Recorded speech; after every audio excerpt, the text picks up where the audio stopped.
You are listening to NUFC Talk Radio, the voice of the Toon Army. Live daily on the website, on YouTube, on the AB, and on every online radio directory. NUFC Talk, the voice of the Toon Army. Alright, we are live. Welcome back to NUFC Talk TV, the voice of the Toon Army. And on your very early night show, you've got me, Michael, the Mighty Wyn, Christina, and Boaky. How are we all doing? Are you well? Entering withdrawal symptoms. Very, very well, thank you. Yeah, I think we're all very sick and tired of the old international break already, aren't we? And it's still another 10 or 12 days until the Toon have to play. I've got Germany Ghana on at the minute. Is that as riveting as it sounds? It's absolutely riveting. Walty's just missed this. Well, he hasn't missed the sitter. He missed the target from 8 yards. Yeah, but in the green room, though, something that was quite interesting is Wyn told me the position that Walter playing tonight. And Centre I back. remember the Germany manager having an absolute go. Exactly. We all remember the Germany manager having a go at Eddie Howe for not playing Walter as a striker, and he's decided to put Walter on the right wing. So there we go. I mean, it's better than noticed. We expect to see that one coming, Boaky. Walter right wing at E. At least he's playing, I suppose, is one good thing. He's getting some game time. Yeah, was he substitute for Havertz in the first game? I think that'll probably be how they shape up at the World Cup, but at least he's getting him in. Havertz is the name. So Havertz is playing again. Oh, he's getting more. He just did his trademark little jiggle with the ball there on the outside of on the edge of the box, and put words through. It's an improvement. We might see him start doing some more for Newcastle, as long as he's playing a bit more centrally and a little bit more attacking. But lovely stuff. We're not here to talk about the international break, thankfully. As you know, we like to give you the latest news every day. But there isn't exactly a whole lot of news during this international break. And we've also got a late show. We'll be discussing, another youngster coming to Newcastle United. Johan Martinez looks already set up. We discussed it as a rumour a few days ago, so don't really want that kind of repetition, but it's good to see another youngster joining the ranks, and also the youngsters doing particularly well with as the Premier League under-15 international tournament champions, where the young Mags triumphed in a competition featuring the likes of Juventus, Borussia Dortmund and Paris Saint-Germain, beating Chelsea and Manchester City on the way as well to take the trophy home. So well done to the young lads, and it does look like it's going to be another 5 years before we see some decent coming too. Yeah, absolutely. Don't want maybe not the under-19s and under-21s, but we're close. Well, the thing is, again, Tina and I were talking earlier on, and you see all of these quote-unquote wonder kids. Yeah. How many of them actually turn into? Well, because, when they get to 15, 16, that's when they start discovering girls. That's when they start discovering drink, the demon Don't drink. blame girls. And that's when they go off the rails. You have to be really, really single-minded. And I think, actually, if you look at the Alan Shearer story, I think it probably helps if you're away from your normal environment. Has Alan Shearer just discovered girls as well? Well, no, but you see, he moved to Southampton. But I can absolutely guarantee you, if he'd stopped in Gosforth when he was 15, 16, 17, he wouldn't have had the single-mindedness that he had by moving away and living with a landlady and all that sort of thing. Got his pals as influence and stuff. I guarantee it. I cannot guarantee it, obviously, but that would be what I would guess. To be honest, when you're that age, it doesn't take a lot to influence you at all, does it? Nah, absolutely not. And I remember being that age, and it feels like it was a while ago, but there was definitely some influences in there. So it comes as no surprise, really. But what we are seeing more and more of in the modern day is, that news is basically just transfer rumour after transfer rumour after transfer rumour. And a lot of it stinks a little bit, if we're completely honest. And it's all about Newcastle losing players rather than players coming in. So, two things I want to do in today's episode before we go into the late night show. Me and Wyn were just talking a little bit beforehand about some of the out-of-contract players available this summer. Obviously, Newcastle United, it's going to be a massive, massive rebuild for this squad in the summer. We already know a few players are leaving. And if you believe everything you see in the papers, Dan Burn and Mark Gillespie are going to be on their own in the pub having those first pints with the lads. I have stole that from Black and White Banter, by the way, but it's fine. I do have my own jokes at times, but I found that one particularly amusing. But what do you think about the market at the minute? Because I'm going to be completely honest, I don't. There's a lot fewer players I know in the modern day that actually, I think, come into Newcastle and make a massive difference that aren't massive risks, because everyone seems to be 30 odd million these days. What do you think? Is there anyone, Wyn, I'll start with you. Obviously, we've had a lot of people in the chat talking about, I think it's Kamara from Monaco, etc. But it looks like that's going to be a pretty decent fee as well. Is it almost a bigger risk buying these younger players in the modern day, do you think, for Newcastle? Any player you buy is a risk. We are in a very precarious position right now, aren't we? Mm-hmm. That people say go to the continent and buy cheap alternatives, kind of thing, cheaper alternatives than Premier League products. Yeah, but they're all gambles.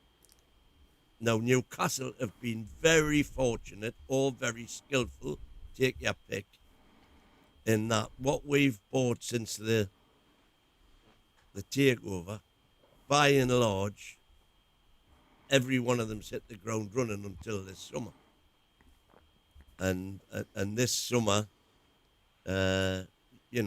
hasn't been the success that everybody hoped it would be, obviously. Yeah. Completely. I think Boaky would probably say that's an understatement, wouldn't you? It hasn't been great, has it? Let's be honest. What we ended up with. No, it hasn't. And that's buying, mainly buying Prem proven. There are signs, there are buds appearing that they could be improving, but my God, it's taking some time. But we have seen that in the past where players, have blossomed in their second seasons. It's not a new phenomenon. So, I mean, I don't know sufficient about all of the continental leagues. That's not my forte by any stretch of the imagination. If they're not playing in European competitions, by and large, I'm not watching them. I've got enough to watch without having to delve through Eredivisie and Belgian League and all that. So that's what the scouts get paid for. So you just kind of leave it up to them. But then you're then in the lap of you're in the hands of the wheelers and dealers, shall we say, the guys who've got a vested interest in creating interest, mm-hmm. and B, making money out of them, making money out of the deals. So they'll come up with a name, and you see a name in social media now, and you'll see it for the first time on a Wednesday, and by a Friday or a Saturday, every club in the Premiership's after him. Yeah. It's that sort of thing. And all that gonna then do is it does alert interest, so you go and have a look on YouTube, and of course the reels on YouTube are fantastic, because I once said I could show you a highlights reel of Sean Longstaff and you'd think he was the best midfielder in the country. But I could equally show you a low light reel, and you'd think he was the worst player in the country. And the only way you can judge a player is by watching him for 90 minutes on a regular basis, is my belief. Was it Sunderland who bought a player from like YouTube, that watched him on YouTube and bought him? Or they watched it was the wrong player they got? Famously, the most famous example, I think, was Graham Souness, who bought George Weah's brother on a recommendation and on a YouTube clip. Then his first game, I think I can't remember the exact date. It was something like he put him on the half-hour mark or something, and he took him off before half-time. Yeah, it doesn't surprise you, does it? That's how bad he was, and he never kicked the ball again. Yeah, it makes sense. To be honest, there are some absolute howlers out there, but that's what the scouts team's for, isn't it? And we've got Mr. B in at the moment, buying youngsters on loan and never reach the first team or scouting is rubbish. Tina, what do you think of that? Because you could say scouting these young players is, you know, the way you get to the future. A lot of Man City's players they brought in, they end up going for a couple of million here and there, and that's what makes the difference for them. What do you think on it? Well, that's the thing about it is, first of all, a lot of the players that we have brought in who are young they look like decent players. They're just getting sent out on loan, and then some of them aren't having the best of loan spells either.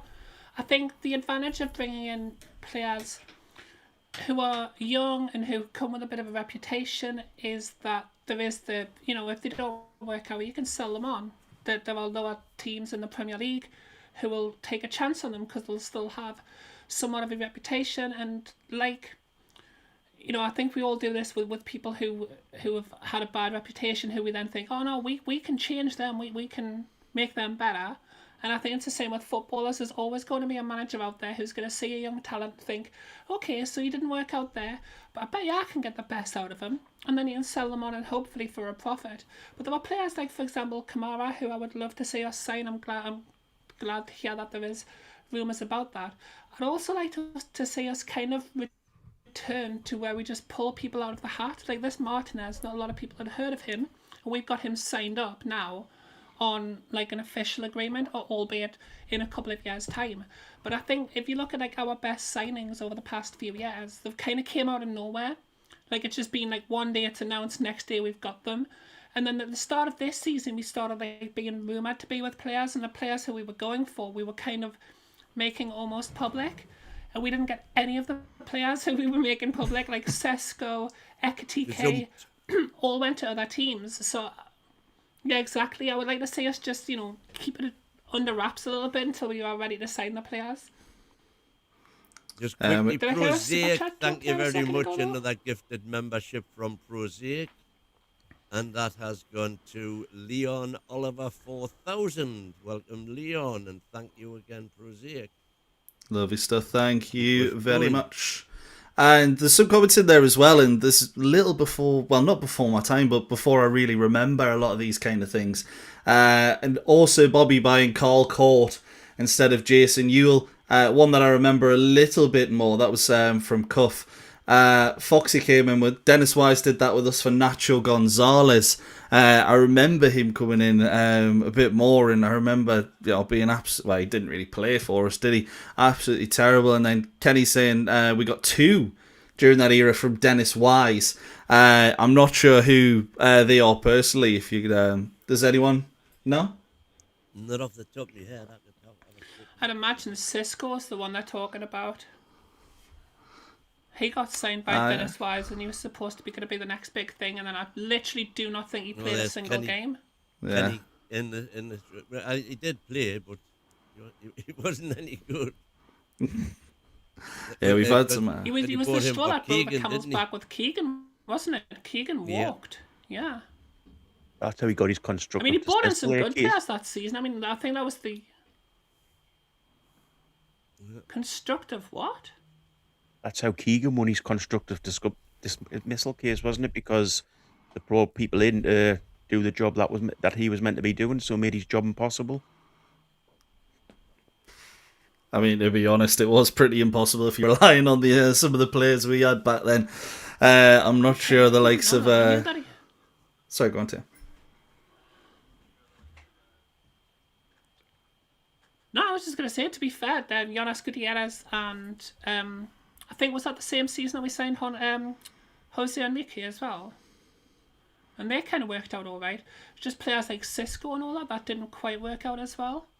But he found a couple of good... I mean, I was never a big fan of Dennis Wise, though. I didn't like him being at the club. So... The Cockney Mafia. Oh, absolutely horrendous, wasn't it? I was trying to avoid saying that, but I wasn't a big fan of any of them. Yeah, let's be honest. When Ashley came in, brought all of his goons, I think a lot of people were very much done with Newcastle at that point. Coming back, very much so. It's most of what I remember, if I'm completely honest, which ain't great. But my point sort of going into it, and I did have one, believe it or not, I usually don't, but is that these sort of older players coming out of contract, etc., might actually be a better way to go for Newcastle, as they are looking at players who aren't going to cost an arm and a leg not getting into Europe next season. Because let's be honest, it looks pretty unlikely. So I've got a little table up there, and I hope people can actually see it. Let me know in the chat if you can't, but I'm going to go through it anyways for our listeners on the old DAB. And I'm not saying we're going to sign all of these before anyone starts. But Ibrahima Konate, Bernardo Silva, Harry Wilson, Marco Senesi, I nearly said Stefan Sessegnon there. I don't want to be saying his name. Ryan Sessegnon, John Stones, Rico Henry, Yves Bissouma, Daichi Kamada, and Matthias Jensen. Some of the Premier League proven names that are in there is players, looking to move on and will likely be out of contract next season. Now, let's be honest, Konate is probably off to Real Madrid. Bernardo Silva's probably after a payday. But out of the rest, is there anyone there you look at in particular and go, you know what? That would be a good signing for Newcastle? What do you think, Boaky? To be honest, I think we've never had luck when we've signed players like trying to do things like this. Whenever you look at it, they've never worked out for us properly. So, when I can't think of a big signing that we've made. So these players are out of contract, is that right? Or is this how much? Yeah. I can't remember we're making an out of contract signing that's actually worked out for us massively. Shafi Kuchi? Oh, wait. No, I rest my case, me lad. I think I'd be very careful of this market. Maybe steer clear of it and go for pay a little bit, but get younger players. Because it's going to be these guys are going to come in and they're going to want a big payday on them, so you're going to have to put them on big wages straight away because you're not paying a transfer fee.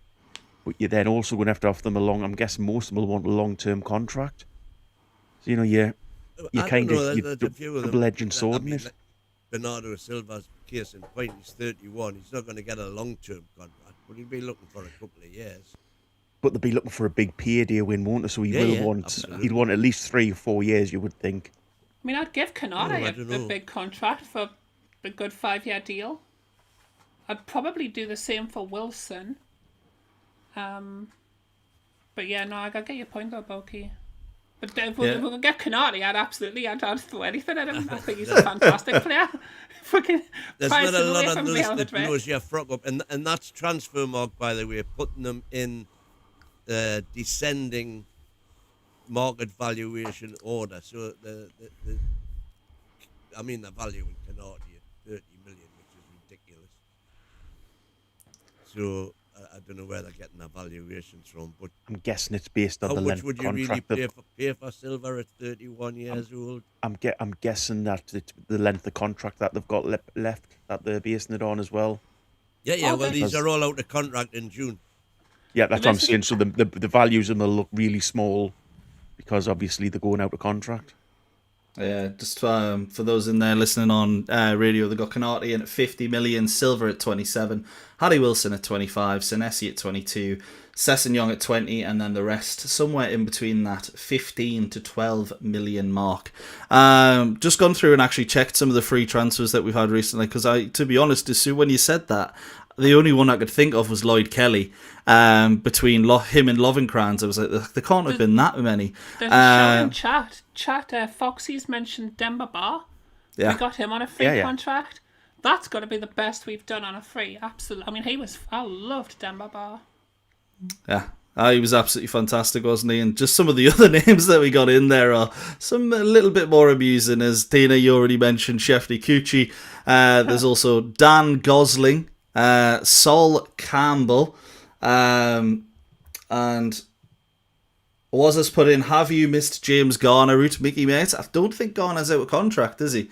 He's just recently signed for Everton. I think his contract is running, because they're talking about him going for 60 million to was it Manchester United, I think it is, something like that, coming in for him. But I might be wrong. But thank you very much for the super chat as well, wasn't it? It's always much appreciated. And then to add to that list of the free transfers, Mehdi Abid, failure. Sylvan Malviovo, failure.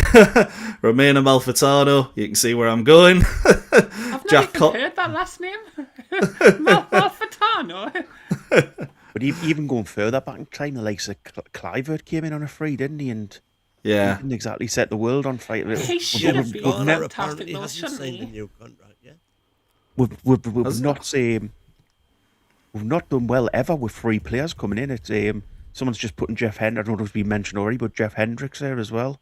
I mean, we'd been better off signing Jimi Hendrix, wouldn't we? He was absolutely useless.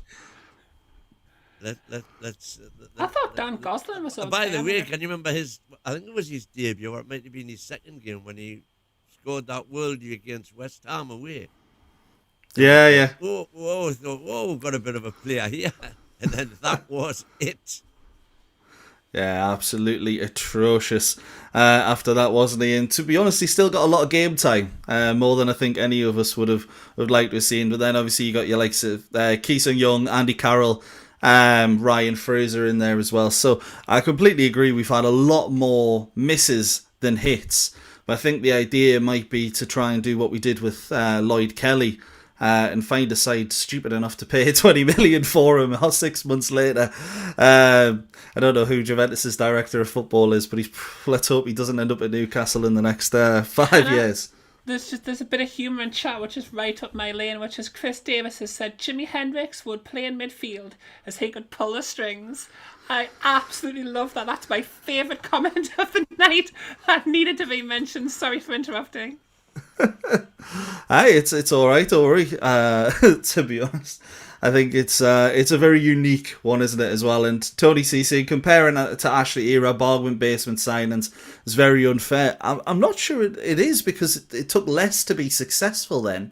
In all honesty, let's be honest. We look at the Ki Sung-young signing, for example, and it wasn't a bad one for us at the time. Now it would be absolutely atrocious. But I think even nowadays, you've got to try and bring in these kind of players just where you can. One I'm looking to point out there is Senesi. Obviously, he's been one of Bournemouth's standout players this season. At the back, don't get me wrong, the defence has been is just as shocking as ours has. But the only reason he couldn't get in that back line last season because there was two £60 million centre backs in front of him. Is that not a replacement for Fabian Schär right there? What do you mean replacement for Fabian Schär? If you mean a player who could come in to play alongside Fabian Schär, then yes, Sanusi is one of the players on this list. However, I think this list of players have got some quality players in it. I mean, Stones has probably passed it a bit now, I would imagine. Bringing him in at 31 might be a risk, but Senesi I'd bring in. I used to quite like Basuma, but I'm not as hot on him now. I think he's had the last few games I've seen him play, I'm like, oh yeah, he's not quite what I thought he was. But I wouldn't be disappointed to see us sign Wilson on a free, or Sanusi on a free, or Sessegnon on a free. I mean, you're only making a profit from that, aren't you? If they don't work out, plus you've got players who have proven to be able to play competitive games in the Premier League. So if we were to somehow, and I don't know how we would manage it, but if we were to somehow make some sort of European competition, or if next season we decided that we were going to go for all of the domestic trophies, having a few players who have signed on a free who maybe aren't quite at the grade of like a brand new £80 million signing, but who can come in and guarantee doing a job. I mean, you can't really sniff at that for free, can you? I don't think this wouldn't be the model that I don't think it's the model the club want to go down. It wouldn't be the model I would go down. You don't want to be bringing older players in, because all that you're getting then is you're going to have to look to replace these in a few seasons' time. You know, but what you want to do. Older players though, but I mean, Senesi's 28, Wilson's 29. I mean, fair enough, they're not young, but you'd get a few years out of them. Sessegnon's only 25. But that's not the way we want to progress now as a club. It feels like the way the club want to go is to get young players in and, you know, sort of develop them. I mean, these guys, yeah, you get them in on a free, but you're never going to get anything back from them. Apart from obviously playing on the pitch, but you're never going to get anything back from them money-wise, or, you know, you're not going to get 10 years out of them. I think that's the way the club needs to go now is, you know, probably not look at the big name players, look at the players coming out of academy that are getting released by academies. If you want to look for free players and see if there's anybody being released who you think, hang on, that's a bit of a strange one. Or see if you can buy academy players at a lesser price. But I think, as I say, I'm not a great fan of the free market anyway. But I think any of these players, we're just buying. We've got an age in the squad, and we're basically buying players that are over an age that you want to be buying at. The point is you're not buying. That's the thing. But you're getting them in. So I mean, the easiest argument is make with the central defenders for likes of a Stones. So you went out and got Stones. Would it not just be better off signing Fabian Sharp for another season? Yes, that would be a better decision. Actually, yeah, I wouldn't have gone for Stones for that reason, to be honest. The ones I'm potentially looking at, Senesi, I think you get 3-4 years out of him as a backup option. Ends up probably ending up in back in Eredivisie or something like that. I do agree the likes of Stones probably far too old for the model at the minute, but my thought process is with this is we're going to have the likes of Trippier, Share, Kraft. I know we don't want to hear Share leaving, but let's be honest, he ain't going to want to be third or fourth choice. If he isn't promised to be that he's going to be that first choice, he's probably going to go. And that's a shame for everyone, because he is a great player, and you just have to look at our record with him, without him, in regards to clean sheets to see that. Exactly. But he is going to go. So. The other problem is as well is we don't want to go on to Howard the night, but in regards to this, if we sign these type of players, the management at the minute's going to play them. So 27 minutes and 16 seconds for anybody who had that in the sweepstakes, by the way.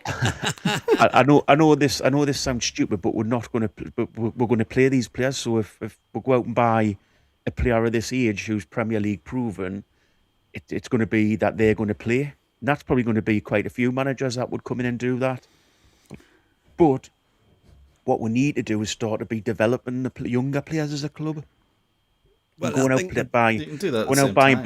out buying players at this age stops you doing that. You've seen that this season. We've had older players that have been played that should really have went to younger players to be played instead. The thing is, of course, with that, whereas I actually do completely agree with you, and one thing that we do have to remember is even with a free transfer, you are still then paying a wage for somebody who's an established player and already has wage demands.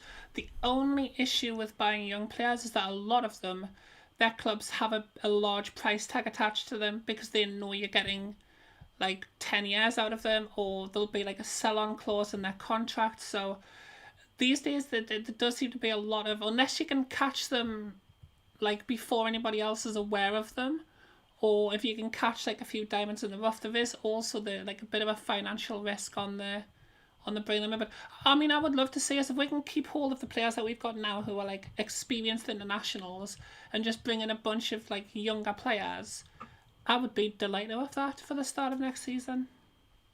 Yeah, I don't think the older players we've got now, if you're on about the ones who are coming out of contract, I don't think a Trip should be offered a new contract. I meant more like Tonali and Bruno, to be fair. Oh, Tonali and Bruno, fair enough. I thought you meant to give the older players more another contract and that would be, if we go down that route this summer, that is an absolute disaster. We can't be given the older players in the squad that have been given, that we've done in the past and over again. We need to be replacing them with younger players. I think that's a big point. And it as a club, you need to learn from the past, and having old players, you see how injury prone they get as they get older. Oh yeah, 100%. I think my thing is I look at the young'uns now, and I look at a set of players that aren't ready yet. And if you're going to bring in a youngster who's ready, it is probably going to cost you about 30, 50 million, and there's always the risk someone at that age turns out to be another Anthony Elanga. So I don't get me wrong, there's a risk associated with every transfer, but I think if you bring in these younger players, 18, 19, you can sort of embed them a little bit, and that's where maybe a Senesi or someone would come in. I'm not looking at the Stones because I think you get maybe 1 or 2 years max. It's kind of, it's almost, for me, it's almost playing the waiting game, because we're not going to have that much to spend in reality. And we're going to have a lot of players I think we need to get rid of, because even looking at next season, Willock, Murphy, Pope, Byrne, all of their contracts are set to expire, and if Howe is here, I do think Dan Byrne would probably be given a year extension. I'll be honest, I think if someone else came in, I think it's a lot less likely. But that's another 4 players in that current squad right now who, realistically, in that 4-year plan where they're going, we're going to do this by 2030, they're probably not included in it, those aging players as well. So to be fair, I do agree to a degree. These, you've got to be very weary of what you do in the free agent market, but I do think there's a couple of names in there that you can make something of, let's say. But to the old meat and drink of what I wanted to get. We've got friend of the channel, Mercury Dame, there saying Viduka was on a free, Ian Boyer was on a free. They were 2 reasonably good servants. Just a quick point on this. Just a quick point, and I'm probably going to blow my own point out the water here, but in regards to bringing players in, if we're bringing these older players in that are on that free list, does it basically say Howe's managing to keep himself in the job next season? And if we go for younger players, does that mean that we're then saying, look, Howe's going to be the manager long term? So he's seeing the younger players, that he's agreed to them coming in, and he's the one who's going to develop them? I mean, I think... I think just in the... Sorry, go on, Wyn. Go on, Tino. No, I was just going to say, in the light of what Mike was saying about the under-15s, that's the period we are looking at. That's how long that's going to take for our own academy system to come to fruition. Because we've got the under-15s there winning tournaments against top clubs. But the rest, at the bottom of their respective leagues. Joe Pesci for Shola says, what a risky business. Now we're talking Joe Pesci for Shola. Yeah, let's be honest. I'm quite a big fan of Risky Joe business, Pesci, the film. I think that's what was as on about. I know, I got the reference. I'm not always stupid. So sometimes I understand words. Not always, but sometimes. Was Joe Pesci the little guy from Lethal Weapon films? Yeah, that's the fella. Yeah. He also gets name dropped in a song by Justin Bieber that also mentions Lionel Messi. Just when you were mentioning nicknames before, I was going to say, and I forgot to mention it. Do you remember Bobby Rob, Shoal Army Obi when they said, have you got a nickname? And he went, no, I haven't got a nickname at the club.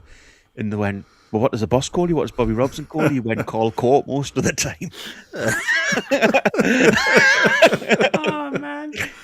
I love Bobby Robson's story so much. There was one of my friends actually told a story about Bobby Robson and it was literally just a moment of distraction, but somebody has this book study. He was doing a book signing at St. James's Park, and he was in the middle of writing somebody's book out, and it was a friend of this lad used to work in like the youth academy. He's got his own like youth training thing now, PN coaching. If anybody wants to go check it out on Instagram, and he was at a signing, and it was something like, I think it was like John Carver was helping with it or something, or I can't remember who it was, but Bobby Robson's writing out this book to this fella. And he goes to whoever's doing the assistant, and he's like, how many are left in the queue? And he goes, oh, millions, Bobby. And he wrote, like, to Chris, best of luck from Bobby Millions. So if somebody this day has that book signed by Bobby Millions. But if I can just go back to Bobby's point, oh yeah, absolutely. I mean, it's I would say that would be the most beloved copy of that book, because it just sums up Bobby Robson so well. Indeed. But just to go back to what Boaky was saying before in regards to, if we sign all the players, does it suggest Howe's in for one season to see what he does for that? Or if we sign young players, does it suggest that Howe's going to be here longer term?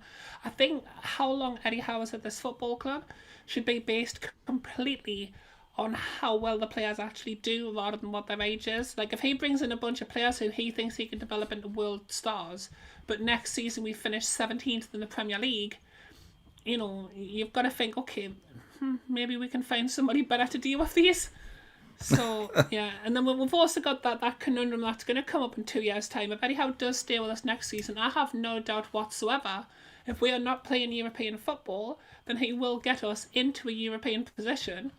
And then we've got the season after, where we've got those 3 games per week to deal with again. So we're going to kind of end up in this little merry-go-round by the looks of it. Yeah, to be honest, it looks like a long summer. There's so many points I could make about players being brought in and judging them on the season with that over this season, but we'll leave that for another show. Or will we?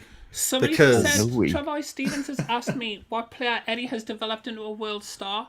So I'm not sure if you've heard of him. He's called Alexander Isak. Like, you know, look him up on YouTube. He used to play for us. I don't know who he plays for now. I don't even know if he still plays. But yeah, he was canny last year. The Charger isn't doing as well without him, is he? No, would you say Isak's a world star? He looked a world star. He certainly was in the summer. He was. He's a striker who scored goals and was always going to be a very valuable asset. But I would never say he was he's not a world star sort of status. He's not in the category of being elite player. He's not in the category like a Ronaldo or a Messi or anything like that. He's certainly not a world star. He's a good striker.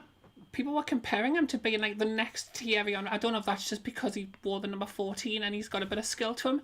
But people were saying he was going to be the next Thierry Henry, and everybody was really hot on him, and he was going to be the greatest striker in the world. He was worth at least the £120 million that Liverpool paid for him. Every time Liverpool spend a lot of money on a striker from us, we usually get them back about 5 years later on a free. So, and they never seem to be quite as good as when they left us. But yeah, I would absolutely say Alexander Isak was looking as if he was a world-class player when he was with us. So by that model as well, you'd probably have to add Jacob Murphy to that list. But I'm just putting that out there to fish for some comments in chat. But, I'm ready to bite. I really don't think anybody can put Isak down as being a world star and being realistic. You know, last season people were saying it though. I don't think anybody was saying he was a world star. He was a good striker, good world class striker, but not a world star. I mean, I think if you went to people at Barcelona and says, "Do you want to sign Isak?" probably half of them would say who. That's where he thinks he's going now, apparently. He's like, he's telling his agent, he's like, go get me a job at Barcelona. That's like me turning around to one of you and saying, can you just put a word in for me at Sky Sports there, please, lads? I think I'm ready to step up. Like, it's ridiculous. Incidentally, I've just done some deeper digging, and James Garner has just signed a new contract for Everton, taking him to June 2030. There we go. 24-year-old midfielder has committed his future to the club. Because I've seen him very much linked, him and Tonali linked together with that move to Man United, be one or the other. But, as I mentioned... Anyway, let's get on with this. Yeah, I mentioned at the start of the show I had something a little bit for us. Probably gonna have a lot of disagreements, but every single rumour these days seems to be about Newcastle United selling players. So I thought I'd go through with Wyn, Christina and Boaky and go through the squad and see what their thoughts were about the players that we have. Are they part of our untouchable core? Are they a player that we should try to keep at all costs? Would you prefer to keep them or sell if the price is right? Loan out next season, sell to rebuild or let their contract run out, or must sell in the summer? And of course, well, like I do with the player ratings with Ian, hashtag if you remember, you know, we're going to start with the goalkeepers, and we're going to start with Big Nick Pope. Where does Nick Pope... I'll start with you, Boaky, because I think you're a big fan of Nick Pope. Is that right? Pope is not even a big fan of Newcastle United. I would personally... Sorry, I cannot read the screen, mate. So is it not to keep? I was also sat there thinking, I wish I brought my glasses with us today. Can we just read through the options? Yeah, so are they untouchable core, try to keep at all costs, prefer to keep but sell if the price is right, loan out next season, sell to rebuild, let the contract run out, or must sell in the summer? But if this is any easier for you though, Boaky, because this is my domain, this is what we call a tier list in the FGC. So you've got like S tier, A tier. So S tier would be untouchable, A would be keep at all costs, B would be prefer to keep but will sell at the right price, C would be loan out next season, D would be sell to rebuild, or E would be must sell. Thank you for mansplaining that, Tina. You're welcome. That makes things a lot more clear to us. Yeah, you're right. Did that actually not help? I genuinely thought I was helping there. Sorry. Can I just say it, prefer to keep? Yeah. Move on. There's a reason behind this as well, but with the two keepers, because I'm going to say the same with both. I think we've got a lot bigger fish to fry this summer in the summer window, and them two players we've seen the metrics, we've seen all the stats on them. Neither of them are particularly brilliant, but they are both Premier League goalkeepers, so they will do you a job in the Premier League. And as I say, I just think there's so much rebuilding to do around the squad. That's one position that you can just get sorted out very quickly at the start of the window. And I know I'll get rubbish in the chat saying a goalkeeper's an important position in the R.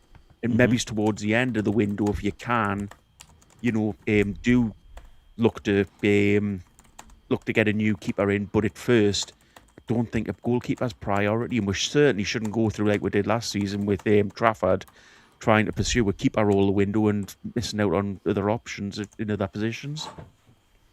What do you think, Tina, about Big Nick Pope? I would actually put him in the orange, the sell to rebuild. In all honesty, but I'm all in on us bringing Visser in at the end of the year. So I've kind of made my mind up of who's going to be wearing our number 1 shirt next season. Ooh. Wyn, you've got to decide and vote, mate. Is he going to prefer to keep or you sell it to rebuild? I think I'm very much in the book. Believe it or not, I am in the Boaky camp. Wow. Priorities elsewhere, I'm afraid. Yeah, so keeping him just because the priority is elsewhere in the squad. Yep. Okay, fair play. So I imagine the same is going to be said for, well, we'll go Ramsdale. For me, exactly the same. So you would pay the what is it, 15 million or something we've got left on the deal? Yeah. Boaky, do you agree? Yeah, 100%. It's just it's an easy fix for the season. And let's face it, if you've got an England international keeper, which he is, you're going to be able to sell him for 20 million at some point if you get somebody better. Yeah, 100%. We got a super chat in there as well. This is not just for me, myself, and Boaky's choices. I will just add something as well, actually. If you want to overrule us, whack it in your super chat. So, if you have anything you want to overrule, you got your £2 super chat there. Let us know in the comments as well. Tina, I mean, it's already 2-1 camp, but do you agree? Would you keep Aaron Ramsdale? I do agree. Yeah, so that's the reason that I was more anti-Pope, is because Ramsdale's an England international goalkeeper who I think has been better for us this season. So he would be the one that I would want to keep, and I do want to bring in a new goalkeeper, unlike Wyn and Boaky.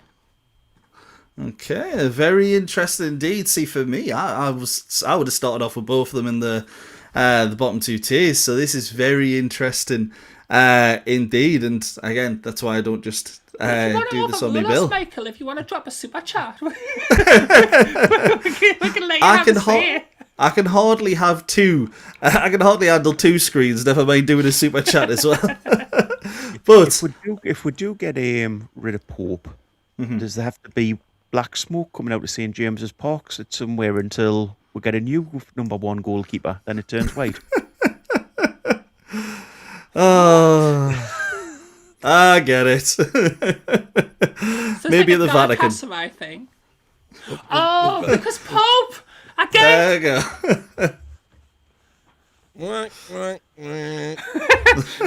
Brian Penny in the chat saying happy clappers were wrong. I know a kid who was told he was too small, under 15, Newcastle, grew to 6'3", went to another club, was under 21 captain at centre half. It's the whole system at NUFC that is dross.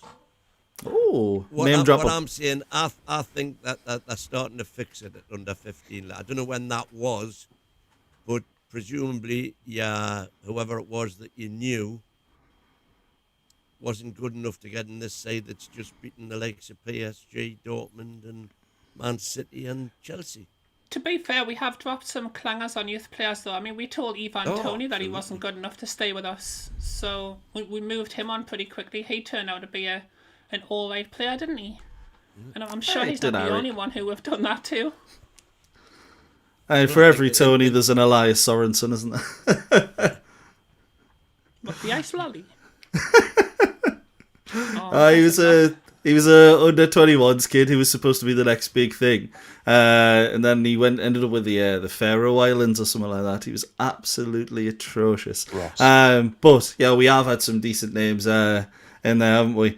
But onto a name that isn't very decent and one that I've always struggled to pronounce. So that's going to be great. Odysseus Vlachodimos. I think he just stays on loan and they pay his wages, doesn't he? We can't sell him because it costs me too much money to sell him.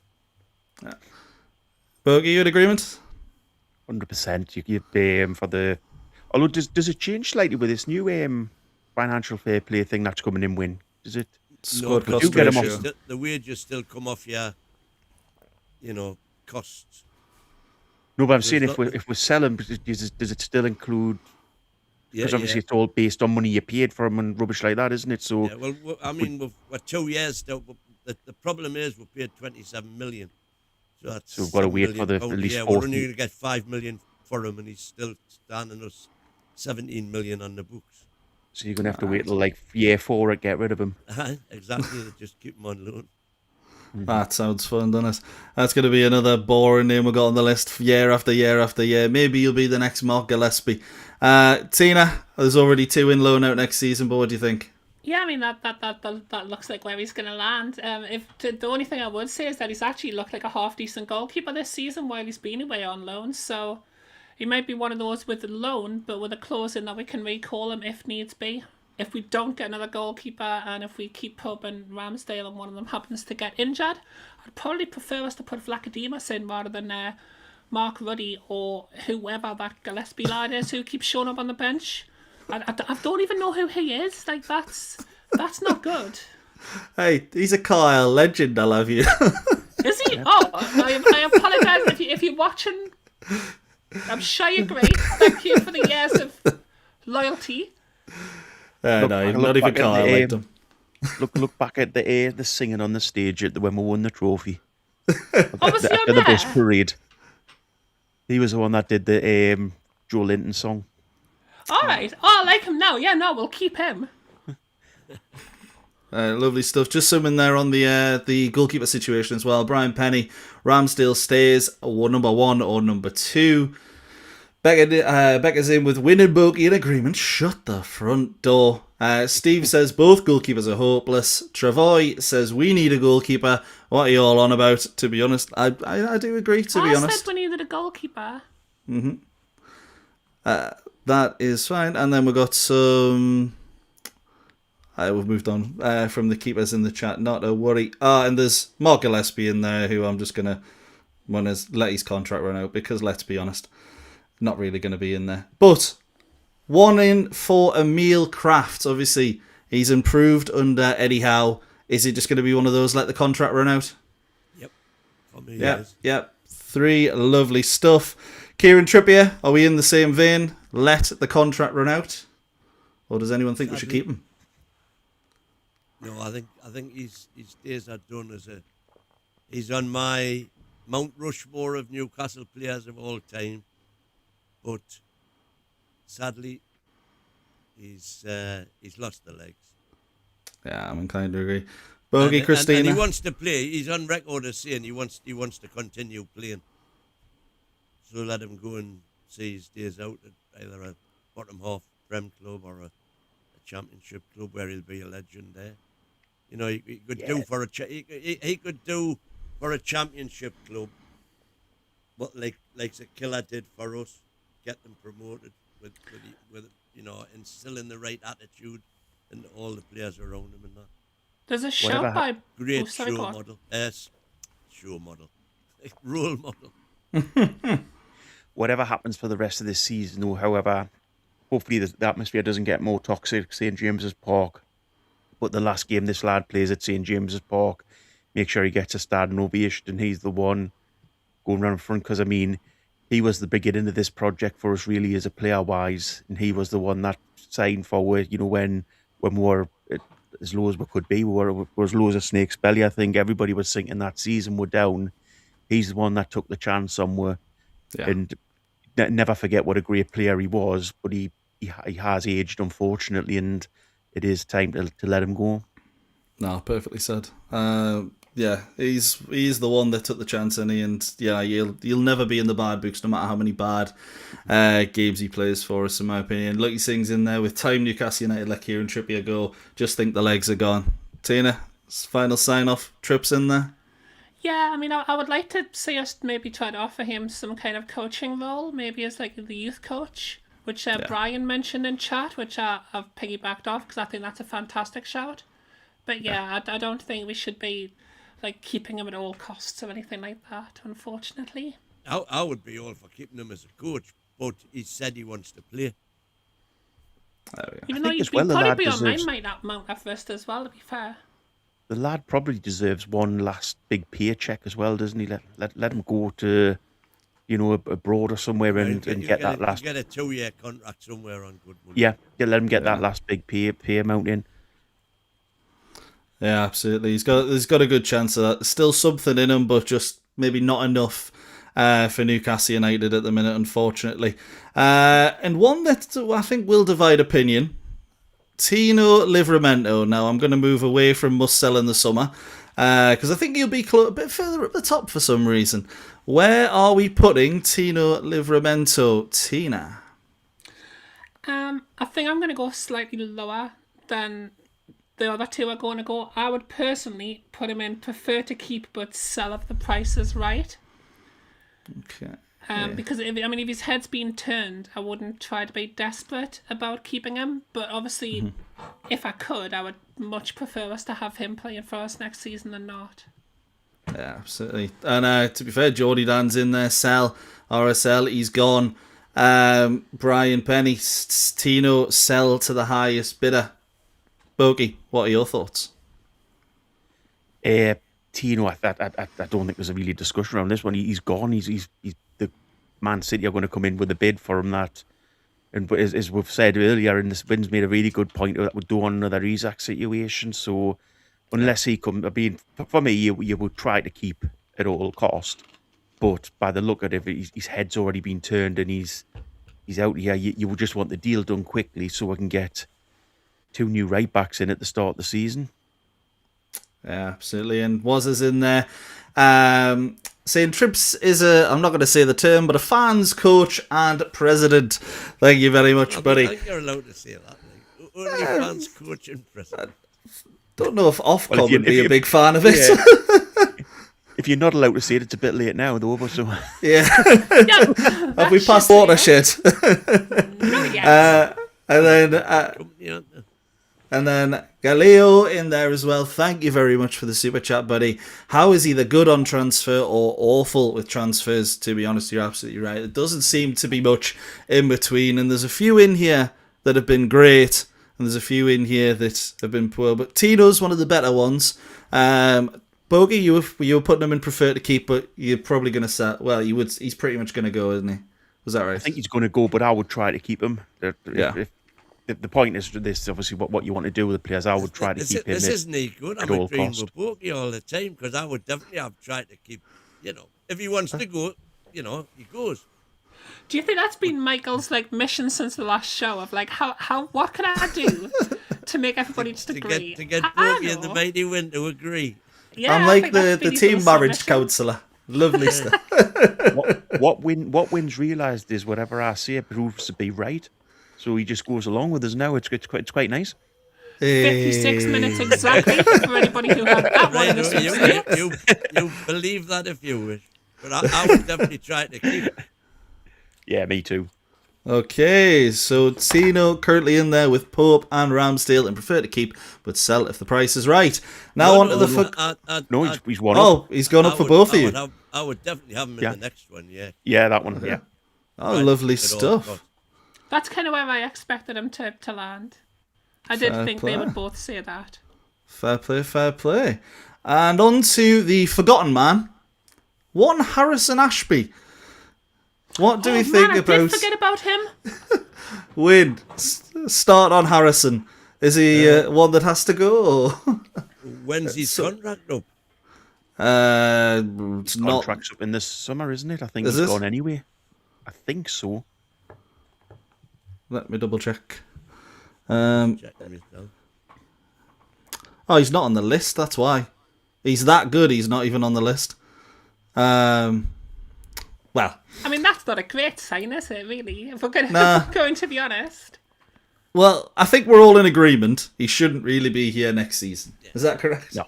I don't know, to be honest, I would even go as far as putting Harrison Ashby in the bottom one. Yeah, I would as well. Controversial. Yeah. The first player in there. I was expecting to wait all the way to Johan Wisser. We only paid $3 million, I think, for him, didn't we? Yeah. Can I just point out, though, that that's a bit since. So he's standing with threat and safety on the books. So that's somebody else pays wages. Well, we signed him with Toon Army, didn't we? So it's a good few years back now. Yeah. So Harrison Ashby, though, is he not still only about 25-year-old or something around there? Yeah, I don't think he's even that. He might be. No, I think he's under 25. And we have all kind of agreed that all of the rest of our right backs are moving away in the summer. Might it not be worth just keeping him just in case we start the season with 0 right backs? No. I think I'd rather have 0 right backs. You can't genuinely be saying you want to start with 0 right backs. That's not okay. You can't get a game for Bradford City on loan, man. I mean, no, don't get us wrong. I get the nays for him. I understand why we're not building him up to be, oh no, we've got to keep him at all costs. But I'm just really worried at this point in the year where I'm looking at next season. I'm thinking, oh, are we going to have a right back? Maybe not. There's a lot of There's a lot of work to be done, isn't there? Brian Penny just mentioned Miley. Miley will just play a right back. It's fine. Get rid of Ashby. There we go. Oh my god. On to someone a little bit less irrelevant. Malik Chow. Is he in trying to keep at all costs? What do you think, Boaky? Yeah, keep that lad at all costs. He's got a fault in him. He's not a perfect defender, but he's a hell of a defender for most of the time. So I think if you've got somebody like Botman in there who's more of a thinker, them two together make a great partnership. So keep Chow at all costs for me. Wyn, do you agree? Yep. Yeah, he's up there with Gino. Oh, we're starting to build the back 4 there. Yeah. Back 5. Tina, we all in agreement? Try to keep at all costs for Malik Chow. Not even I can start an argument on this one. 100% keep Chow at all costs. Lovely stuff. On to Dan Burn. Where do we begin with Dan Burn? Wyn, what do you think? Yellow, prefer to keep, but sell if the price is right. I don't know what we'll get for him, but I don't think we'd get too much, would we? Boaky, what are you thinking? I just think I would go to the same as Chow and just keep them at all costs. It just, you have the money that you would get for them. It's absolutely pointless. You may as well have a local lad who's going to give you another season. You've got no worries if you put him in the team. Yeah, fair. Tina, it's between prefer to keep or keep at all costs. What do you think about Big Dan Burn? In that case, because I was actually going to go a little bit lower with Dan Burn, so I would probably pick the yellow box. Well, give with the third option. I mean, I was going to say it needs to be sold for part of the rebuild, to be honest. Wow, okay. And that's so not because I don't like Dan Burn. I love Dan Burn. He's one of my favourite players and he's a great lad. But he is also 33 years old. And, if we are doing the massive rebuild that we're talking about, Dan Burn's one of those players who I would probably think, I could see a perfect reason to keep him because he's got a lot of passion for the team, but, does he walk into Chelsea's team next season? Probably not. Of Barcelona brain on the door to sign him? Probably not. So that's why I was going to put him a little bit lower. Okay, well, I'm going to go to the chat for the final say because I'm indecisive and a bit of a wimp. But just a Queenie in there. Keep at all costs for Malik Chow. In there, Steve saying sell for Dan Burn. Brian Penny saying keep unless the price is right. The Bevis saying get rid. And RSL making the point of you won't get anything for him. So very right there. But the other lads saying that as well. So again, we're going to put him in prefer to keep but sell if the price is right. Because if you do get a half decent price for him, it's a pretty big achievement in my opinion. I think he's another player who could, especially with his experience now. Don't forget current England international. Yeah, that is true, to be fair. So I'm saying we haven't got too many of them. We've got 6 of them. But, I think... and you know where his heart is, that's the big thing. Yeah, you do know he'll give everything for the club, and sometimes on the pitch this season you've been wondering if that is the case for some players. So at least he would give 100%. On to Alex Murphy, who has said he would prefer to go somewhere where he can play. Do you sell him, or do you loan him out, or do you keep him? What do you think, Tina? Sorry, I wasn't expecting you to come to me first. I was taking a drink. I would put him in the loan him out category. I wouldn't necessarily like to see him go on loan, but he's not somebody who I've seen enough of to say that I would definitely want him in the first team. I think there is definitely a player there, and I would like to see him be given a chance. But if we're going to be adding players in the summer, it might be worth letting him go on loan for a season and letting him get some of that first team football that he wants. Let him get a bit of experience so that when he comes back to us, he's ready to be, a bit of a player, hopefully. Yeah, the potential is there, and Brian Penny saying to loan him out as well. The Bevis is saying to keep as well. Boaky, what do you think about Alex Murphy? I think this season has proved that he's not going to get proper chances at Newcastle. I would sell him. Make sure you get a proper buyback clause in the contract with him. So let him fly his wings and get away. But then if we can, because we are going to be selling it without any pressure, make sure that there's that little caveat in there that if we want him back, we can get him back. So prefer to keep but sell if the price is right. Just on the price is right, you've got to have that sell on clause. Let's say. No sell. I would say I would go down to the sell him. Okay. Wyn, loan out or sell? What do you think? I would have him in the loan out column, but that's on the proviso that we are actually going to be buying, because we'll have to buy a left back in the summer. Yeah. But he's not technically a left back, is he? If we're paying half decent money for a left back, for me, he's got to be better than what Murphy is right now. Okay. So he's got to not be a centre back then. He could well be. There's quite a few left backs who can play centre back. Oh, there's a few. No. No, Can we drop him? Can we drop him in the red for talking left backs? Where did we have Burn? Was it yellow or blue? Green? Yellow. Burns in yellow. There we go. And Murphy, you wanted in loan out next season with the finals. That's where I would have him, yeah. Lovely stuff. 2-1. We got Steve in there. Not good enough, Alex Murphy. David Spence saying he wants to go out on loan. And Kenny saying we'll be looking to get £5 for the ones we want to sell here. Yeah, to be honest, some of these, there's not a lot in there at the minute that we're selling for any sort of money whatsoever. Does this not prove the point in terms of strength and depth? Mm-hmm. Yeah, it's not really there. But Fabian Schär must sell in the summer. Hold on. Whoa. Just to wait Whoa. Tina up. On to the next one. No. He's out of contract, so I think unless he gets back before the end of the season, he should just go. He should be a red. Should be the very bottom. I would say Fabian Schär should be in the keep at all costs irreplaceable core of the team. Okay, so we've got keep at all costs.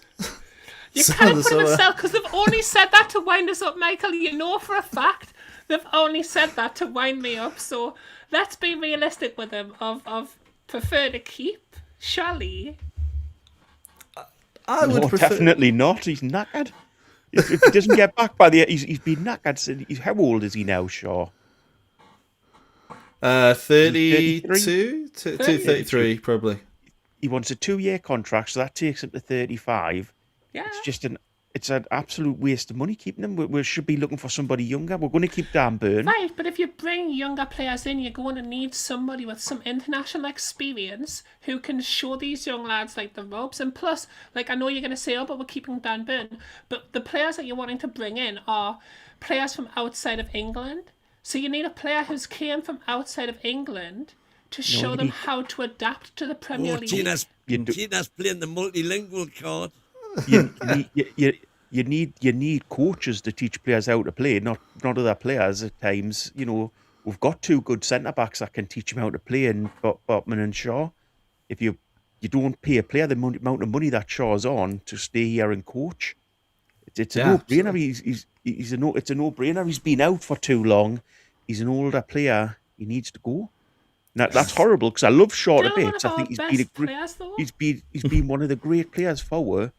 But we're just going to do what we've done in the past and pay somebody an absolute fortune of a wage to not play to the level that we could get somebody else in to play at.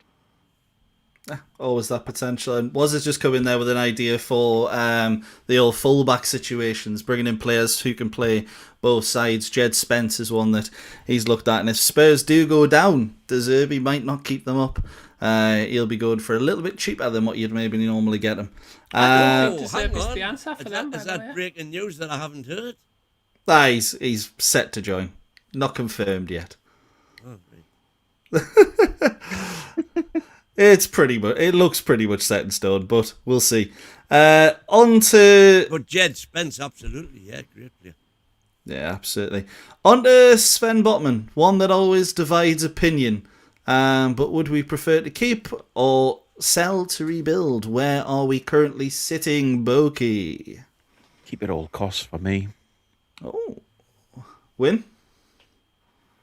Prefer to keep, but sell if the price is right. Okay. I don't think you're going to get a decent price for him with given his injury record. But yeah, there is a big injury record. Somebody was to offer me 60, 70 million for shares right hand. I think you've got to be sensible. I mean, if somebody was offering you a fortune for any of the players, you would take it. But if you keep it realistic to how much you think people would offer, nobody's going to offer above £40 million for Botman, and we're not going to be able to replace him for under £40 million. Yeah, well, that's what I'm saying. So prefer to keep but sell if the price is right. But then you would do that with every player.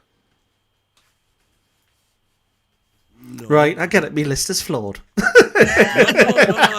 don't think it is. To be fair, I hadn't because noticed until this because bit, I and I'm like, would oh, try yeah. a lot harder to keep Chow and Livramento than I would to keep Botman.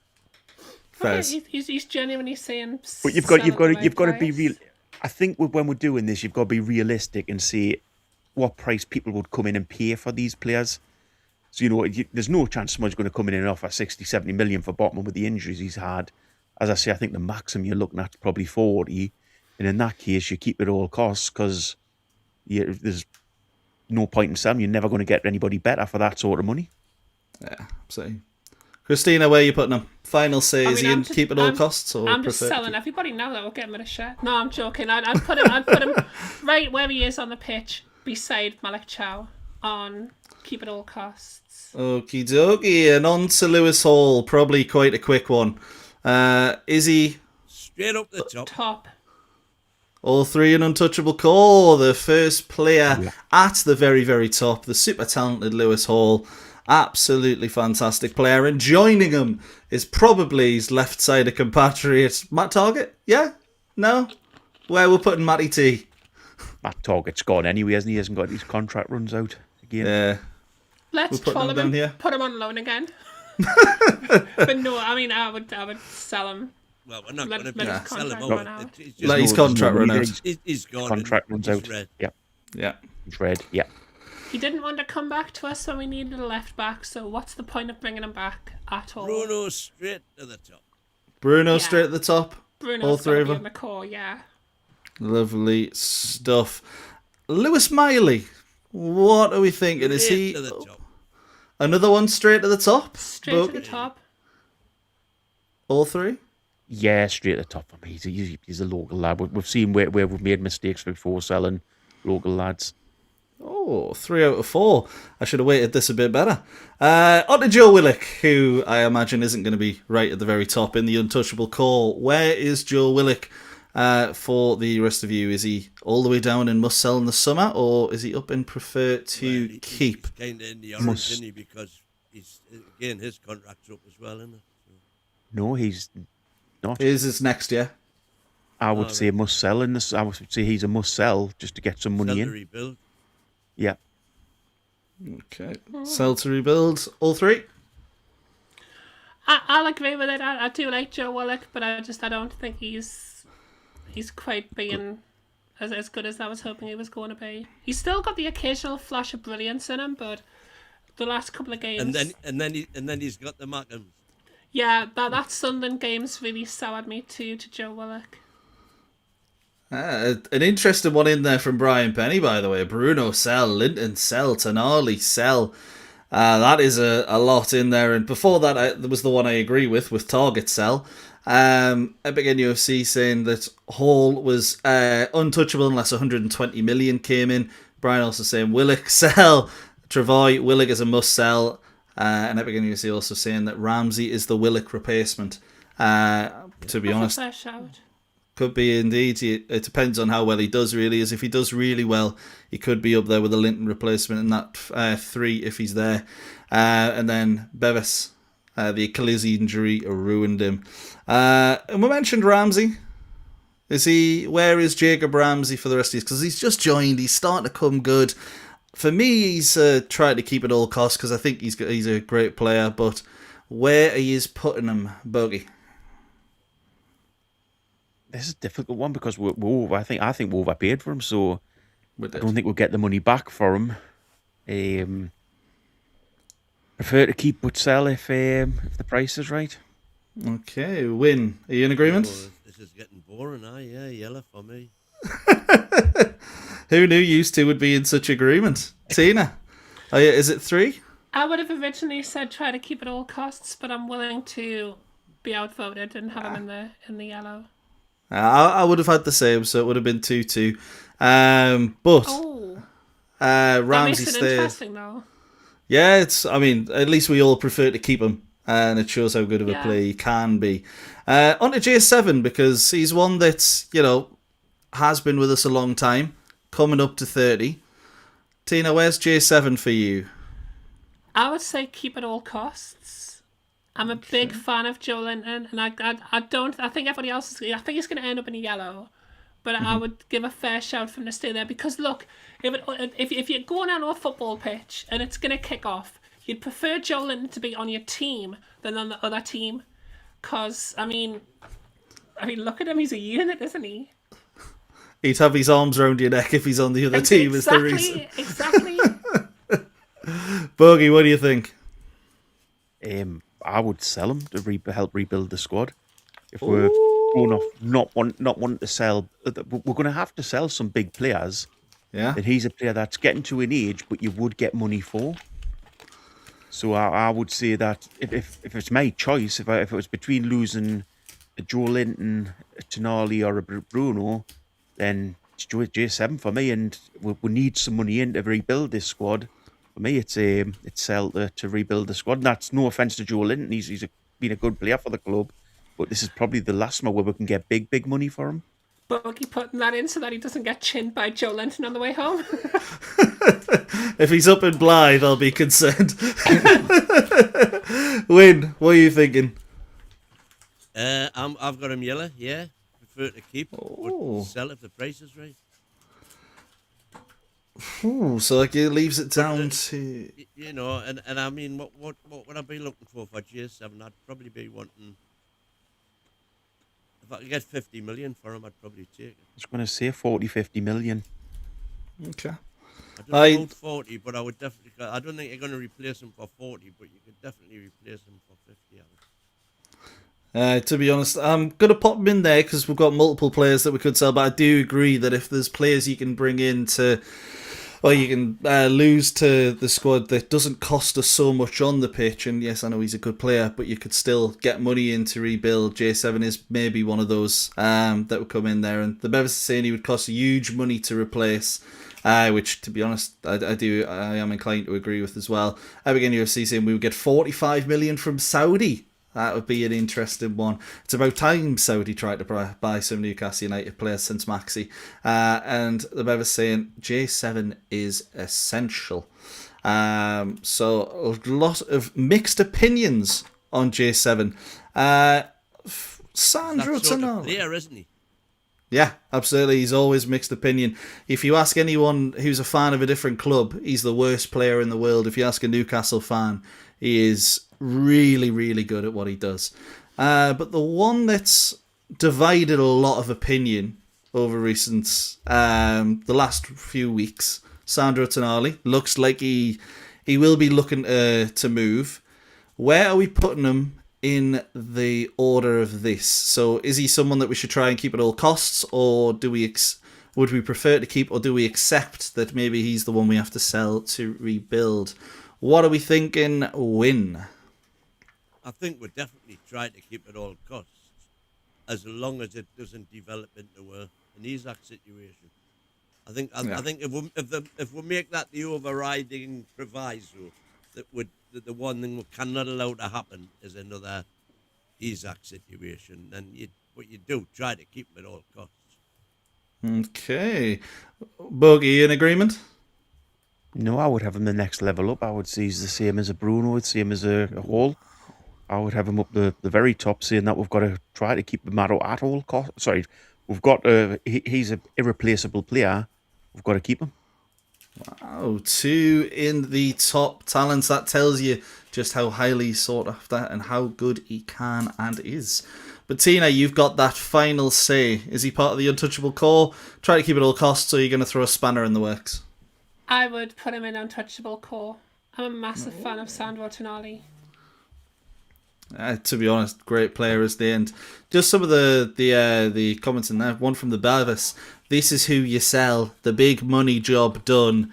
Go shopping. And to be honest, I'd be gutted if we lost Sandro Tonali, because I know he is a fantastic player. How much do you guys think would, in realistic terms, how much do you think we'd get for Sandro Tonali? How much do you think we'd get monetary wise? I think it'll be 75. I think it's the real. We could get a lot more, but I think we could get more. But we wanted 150 for Isaac, didn't we? He's sought after by more than one club. So 75. So as part of the rebuilding, then, for the sake of 25 million, would you not rather sell Joe Linton and keep Toon Army? And this isn't based on if they want to stay or anything. This is just based on if it's up to us. Yeah, personal preference. Yeah, for the sake of 25 million, would you not rather keep Toon Army 100% and let Joe Linton go? Yeah, if I could, yeah, 100%. I mean, who do you replace Toon Army with? If you're offering me a straight choice between J7 and Toon Army wins every single time, obviously. But it's not a straight choice. There's 25 million pound there, so is that 25 million pound a massive more thing than to 25 million pound? A lot more. I think Toon Army would go for double what J7 goes. So you think Toon Army would go for, if you've said 50 million for J7, you think Toon Army would go for 100 million? Yeah. Because of his age, because of everything. His age, everything, and the, the fact that there's so much interest in him. I think he doesn't really want to Stuck stay. another 10 million on with his goal on Friday or Saturday. Just one with them, the Bevers in there as well. Remember, Fernandes went to Chelsea for 110. I think Fernandes was a little bit younger than what Tonali was, although they definitely overpaid for him 100%. But yeah, Boaky, you're completely right that at the price points between them, we could get a decent chunk for Joe Linton. I think because of all the rumours coming about Tonali and the fact we don't want it to extend to another Isak saga, you probably are going to see that Newcastle maybe sell for a little bit cheaper, and that's why I went 75. I'd like to see 85, 90 at a minimum, but I've got a feeling we're going to let them go a bit cheaper than we thought. Same as Isak, unfortunately. But I do agree, he should be in that untouchable core. Harvey Barnes, what are we thinking about Harvey Barnes? I've got him in the light green, try to keep it all costs. Oh, wow. What are we thinking, Tina? I would have had him in yellow. I prefer to keep it, sell at the prices right. Boaky, finish off, what we're thinking? Try to keep it all costs would be for me as well, same as Wyn. Wow, 2 in keep at all costs. So I imagine that's going to tell us something about maybe Anthony Gordon coming up later. The Bevis in there saying sell Barnes. Epic NUFC as well saying Barnes sell for 35 to 40 million. Wow. No He's point. in England international Just got the England squad, man. There's some. There's going to be a lot of celebration. But again, he might be one of the ones that if you want to rebuild, you need to get some money. There'll be a lot of teams that want to come for Harvey Barnes, but it's just a case of who is the better sellable asset that you keep, and one that people would probably sell for 35, 40 million and snap your hand off for. I think might be Anthony Elanga. But Boaky, where are you putting Anthony Elanga? Where you've got him, prefer to sell but keep. Unless the price is right, we can't afford to take a massive hit on him. And to be fair, he might come good. There's still something. There is a player there. You've seen it against Barcelona. There's something there. I don't know what he needs at Newcastle. He needs something, and something different. I can't tell you what it is, but he does need something. Not a lot of fans have in the chat. Give him away for free and sell for a 20p mix-up. So that would have him pretty down the bottom. Obviously, Boaky's got him in prefer to keep and sell if the price is right. I completely agree. But Wyn, what do you think? Yeah, I mean, right now, I would be in the sell to rebuild.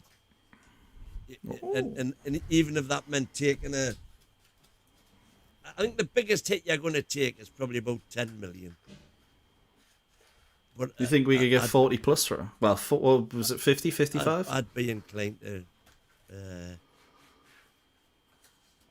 get rid. I think he's. If you think we're only going to lose £10 million on Elanga, you're living in Cloud Cuckoo Land.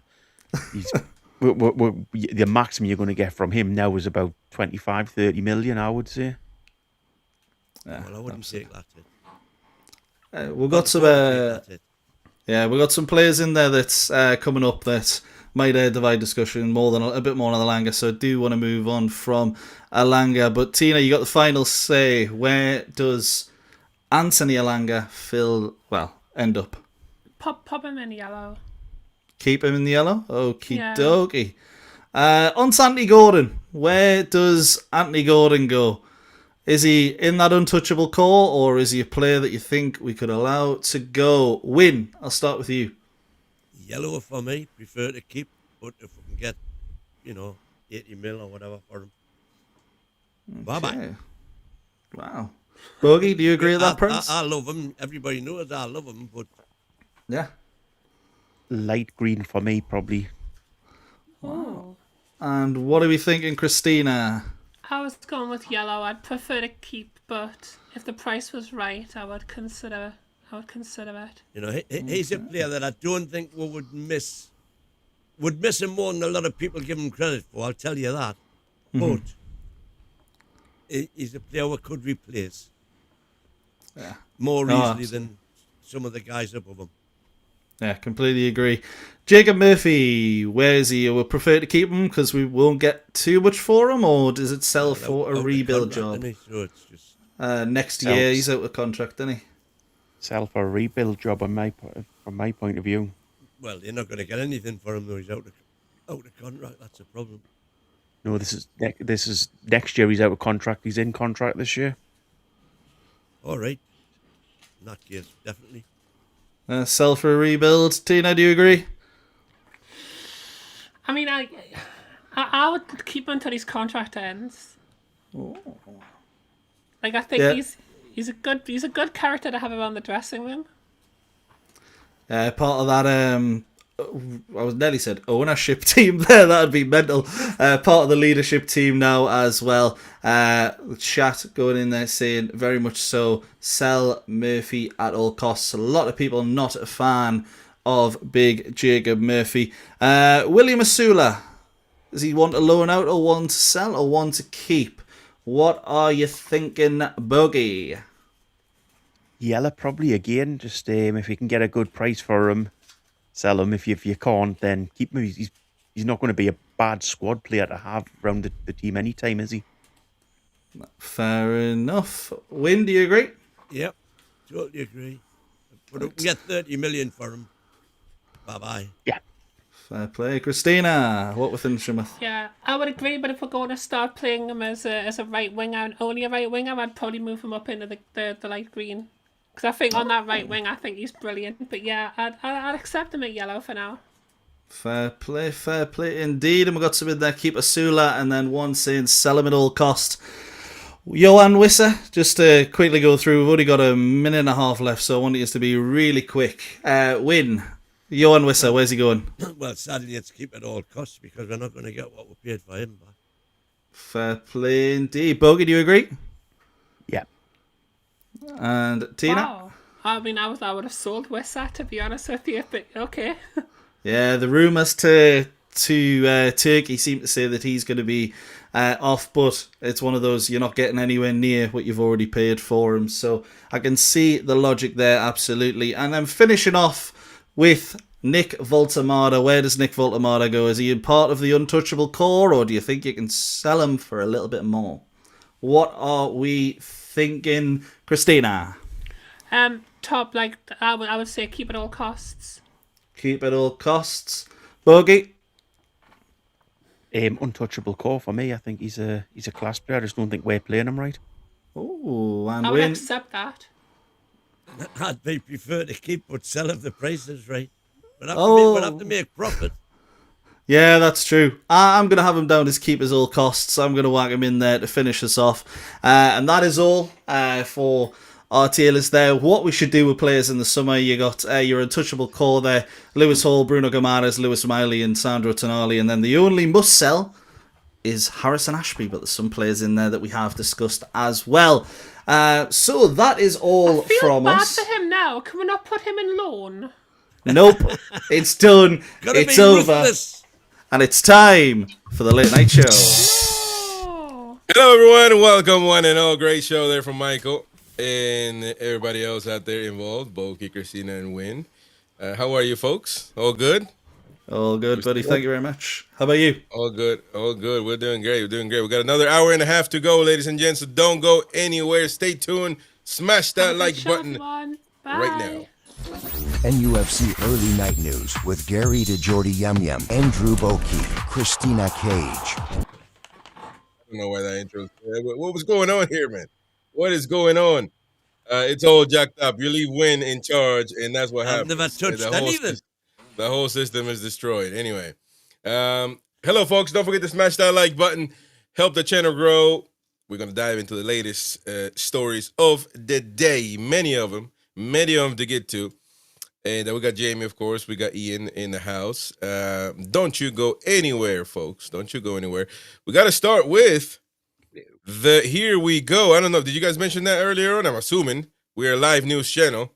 So, oh, my God. What's the Here We Go? I take it this must be Romano with another story. Unbelievable. We are supposed to be a news-driven channel, updating people on the trending topics happening at the moment. That's what the 9:30 show is for. Anyway, here we go, ladies and gents. You make a point there. Yes, that's a good point. But there's a here we go. Newcastle United apparently have agreed deal in principle to sign Independiente del Valle's winger Johan Cruyff. No, never mind. He's not going to. Martinez. Johan mentioned that. Johan Martinez. It is a done deal. Well, yeah. I mean, he's got to go to England and pass a medical and all that stuff. But as far as everything else is concerned, negotiations is concerned, it is done. Finito. So he's born 2009. Oh, man, that is unbelievable. 2009. That should be illegal, man. That doesn't sound right. 2009, and you're playing football right now. Wow, that is criminal, man. We are knackered now. The last I heard was we couldn't get him till he was 18. Well, he's 18 anyway, so I don't know what you're on about. But anyways, but let's not have Wyn with zero resources, with zero knowledge on anything to rubbish Fabrizio Romano's Here We Go. How about that? But I mean, look. We haven't tapped into South American talent. We're doing that now. Whoever's doing it, you would assume the DOF. And hey, it's a good thing. Good player. Good player. I just hope we don't loan him out. I mean, I'm already starting with the negative stuff, right? So hopefully we don't loan him out to Iraq. Hopefully not send him to Iran. Things are not looking too well. You know, we send our young talent somewhere far away for nothing. We done it with the Spanish kid, whatever his name is now. I forgot about it because we've never seen him. And this Pivas kid as well. So you know, let's keep the young talent in house and give him the opportunity to play. Shall we? Wyn, do you agree with that? Yeah. Well, he's not 18 yet, by the way, and we can't sign him till he is 18. That's BS, actually. The guy. So they've agreed to deal in principle. This is Fabrizio Romano is saying Newcastle have agreed a deal in principle to sign Johan Martinez. Ecuadorian 2009 born talent will join as soon as he turns 18. Right. Yeah, when is that going to be? Agreement in place. When is that going to be? 10 years from now or in months? 2027. 2028. If he's born in 2009, it's 2027. Come on, people. We don't get in, we get half a story, and we get people who can't add up to 18. Am I going to have to just leave the air here? Is this we can only hear you. We can only hear you in one ear, but that's fine. Well, you know why that is. But I mean, what do you guys make of that? I mean, you know, it is a Here We Go, so we can't sugarcoat it. It is a transfer news. It's transfer news, but certainly, I mean, well. Summer's still a long way to go anyway, but you know, I think it's going in. It's very encouraging, Chris. If we can, if he's the first of a number of 16, 17, 18, 19-year-olds we get to come over in the course of the next couple of years, it would be a very encouraging move. If it's that we've signed somebody to come over in 2 years' time, and that's it, then I'm like you, big wows. He'll be sent off on loan somewhere, and we'll never see him again. It's Cordero, I think, that we were very excited about when he signed. Yeah. And he's been loaned to great fanfare back to 2 Spanish teams because the first one went wrong. I don't think he's played loads with the second team. With the second team, he was loaned to as well. So I'm not sure what he's gained across there in this year where he's been away. I'm Exactly. with you. I think he should have been in our under 18, our under 21s. Let's see this kid develop. It must be good for developing in the Premiership if you're playing with a load of players who are training and aspiring to be playing in the Premiership. And that's who we need. We need somebody in the Premiership, don't we? And for what he's, I mean, this knowledge thing that he's going to play at some other subdeveloped league, and all of a sudden that's a benefit. I don't see that as a benefit at all. So even if he's playing every game, I simply don't. I think you gain more of benefit by staying in the team, fighting for your spot, showing the manager day in day out what you can do, showing your talents.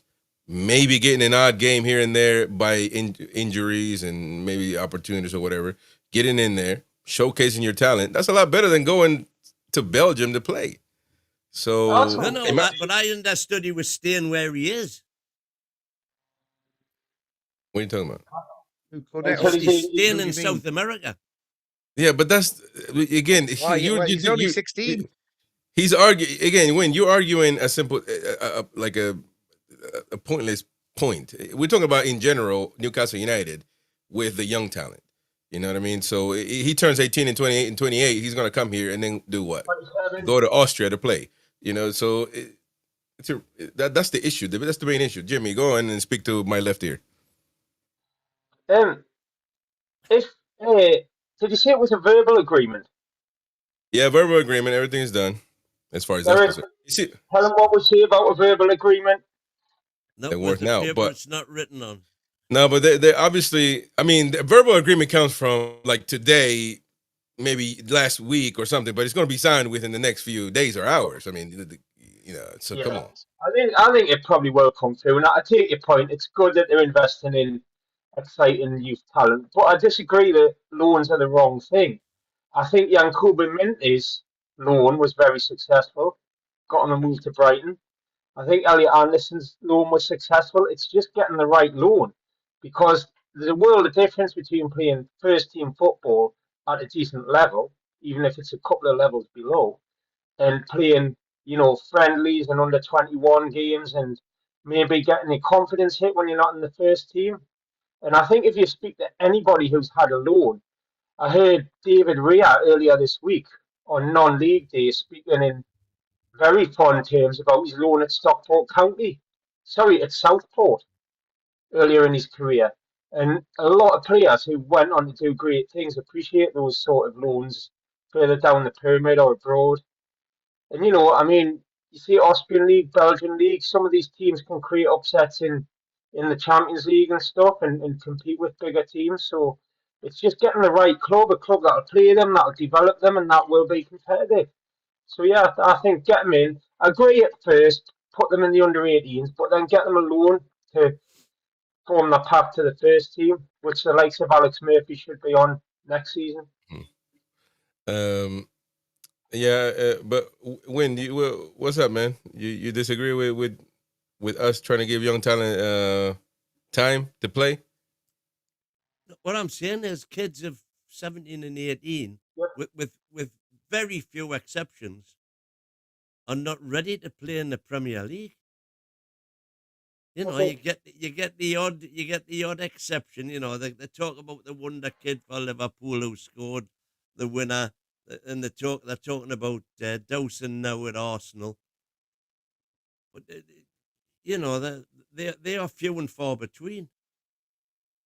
I think you're mistaken. I don't think Chris is saying that a loan is wrong for a player. It's just a loan to the right place. This Cordero one that we've got is grown up in Spain, and he's signed by us. He comes in, he looks good. We're excited, but then he gets loaned back to a Spanish team twice. There's no development there for him. I think somebody like that should have been looked at in the under 21s for a year, and if you need a loan, then put him out on loan. Pick a Division 1 or a Championship side to get him exposed. Yeah, that's exactly. Thank you, Ian, by the way, for being my lawyer. I appreciate it, man, because that's exactly what I'm saying. Loans are not bad, but they got to make sense. They've got to be. Jamie was. They got to make sense when he said they've got to be the right loans. Yeah, they got to be. So there's an issue because we don't do any loans that make sense. You're talking about Minte worked, yeah, but it has to be beneficial for us. It was beneficial as far as money is concerned. That's the only one. What other one can you fall back to? Well, Elliot Anderson as well. He wasn't no loan, man. He was in the team, man. Elliot He went on loan way Anderson before. Elliot Anderson was at Bristol. That was good. He didn't do anything at Bristol Rovers. We didn't sell him. It was them that it was. No. It was the Bristol fans that christened him the Geordie Messi. Yeah, that's fine. But I'm not talking about empty phrases. I'm talking about him being on the team and actually we didn't get him on loan and sold him because he was at Bristol City. He was at Newcastle United for a long time. So Bristol City didn't do anything for us to get that money for his Bristol sale. City developed him. With him playing week in, week out for Bristol City. They played him for a season in senior football. In the Championship. Well, was it Championship or Div 1? You're right, Chris. He came through the Newcastle It was League 2 schoolboys thing. So he was. But that was where, and then we got him back after. Yeah, he scored it, and that was when he started playing. One of his 54 games for Newcastle. Yeah, but come on, Wyn. I mean, he went to do it. No. The problem we've got at Newcastle is the loan system. It's the guy that's in charge, sending people to Alawan, bloody. There you go. Don't division clubs. Don't take away my lines, man. Now you're gonna try to steal my lines as well. Come on, man. But you're right though. I mean, the loan is the problem, but we don't do a good job at it. And by the way, some of them have to stay at some point. Like you have to take a chance on a few. We're not doing that. Like the majority could be loaned out, and we're talking about young talents like this guy from Ecuador, right? But we keep going to Miley though, Ian. And so yeah, I agree with you on that, but. I don't buy this. Lewis Hall was a it's not. They're not the same. We got just because they're young guys. Somebody brought up Voltamara being young. That's not the same thing at all. Young guys like 16, 15 years of age that you buy, that you may grow and you may help out. They may help you in the future. You never know. But buying a young guy like Julian Alvarez, like Voltamara, they're just young just because they're young. But that doesn't mean that you're gambling on them. They're guys, young talent that actually getting it done where they're at. So Ekitike is a young guy, for example. You're not going to tell me that Liverpool gambled on this young talent called Ekitike. No, they brought up a good guy, a good player that's ready for the first team that just happens to be young. It's that simple. It's not the same. It's not the same gamble. You got to differentiate the two. But we don't do a good job. Yeah, there we go. Well, Tomás is older than Ilanga. Ilanga wouldn't be a young. Nobody talks about Ilanga being a young, gamble. Matter of fact, everybody obliterates Ilanga every time he farts. So, it's just the way it is. But we got this guy, so hopefully, well, I'm sure he's going to end up being in Newcastle at some point. And, well, hopefully we can get something done from this. But look at that. Well, the positive thing about it is Newcastle are getting deals done. Nobody kind of knew about this. We knew about it last week, but, at some point you're dealing with so many people involved that the Ecuadorian side of things might have leaked this. It's always great to big stories when the young talents are being bought by bigger clubs, and so it's a positive thing. That's a good thing that we can agree on, right? Well, it's a good thing that we're finally getting two in the water in South America. Absolutely. There you go, Jamie. You want to try it out now, or you still nagging? Yeah, I'll try it out now, but I don't know if it'll be any better. Much better. Hang on. Or it is. But, a bit better. Scream, man. It's just, I'm just having to compromise because I left my laptop on a train. And if you all want to laugh at me for that, you wouldn't be the first ones. So I'm speaking here from a mobile device. Wow. But it's okay. I've tracked it down. You've tracked it down. Good for it. It hasn't got any government secrets on it, has it? No, not well. Not what I know of. Not that I've put there, unless it's got a few recordings that I put on my show. So people might, anyone gets a hold of that, they might think I've got some famous dude's laptop here, and they might try and stick it on eBay. But other than that, I should be okay, and I should be good to go again by the weekend. Excellent. There you go. So that's, I guess the biggest news we can mention, but there is one interesting. Me losing my bag's the biggest news. No, not that. We care less about that. But no, listen, I chuckled when I saw this, by the way, and it's just one more thing about just everything in football. We just keep adding jobs for people to make money and for people to feel important, because they couldn't do anything else but sit in their mama's basement with cookie crumbs on their stomach. But so we got to create jobs for them. This one now, Newcastle United are hiring. Have hired Graham Johnson. Might be a lovely bloke, I don't know, but is pointless. Former head of talent at Virgin Media, has been officially introduced to staff today as the club's new chief people officer. So I want to know, what the hell is a chief people officer, and what are their duties? How much they're getting paid, and how often do they work every day? Because come on, man, chief people officer. Can somebody help me? Personnel manager, please? Is he? Look, so we don't call them HR managers no more. We just got to call it something new. So Even HR manager's beyond my pay grade. It was just personnel manager when I was a kid. Come on, man, it's just insane, man. I don't. But listen, I guess we got the money just to employ people for whatever reason. But what could this be? I think you're right. I think it's HR. I don't think it's an appointment that anyone should be bothered about. It doesn't particularly excite me. No, I'm just listen. What I will say that you ought to be aware of is that if he's been in a position at Virgin Media, they do not have a good reputation for customer service in this country. So he doesn't come with a great pedigree, I would say. Yeah. So it's interesting. But that's public relations and human resources are two different things. You may be lousy at PR, but great at HR. Well, if you had a happy, well-run staff, I think a good customer service would naturally follow. That is business 101, my friend. Yeah. People laughing at the people officer, the title. But at some point, you just got to call, just say HR guy. You know what I mean? Like, nobody's going to notice it. But do you create a new name, chief people officer? Come on, man. To be honest, Chris, I don't think that's a Newcastle United thing. I think that's a industry workplace-wide thing now. That people of course. I agree with you. Yeah. No, I agree with you. That doesn't according to this, an appointment by the new CEO, by the way.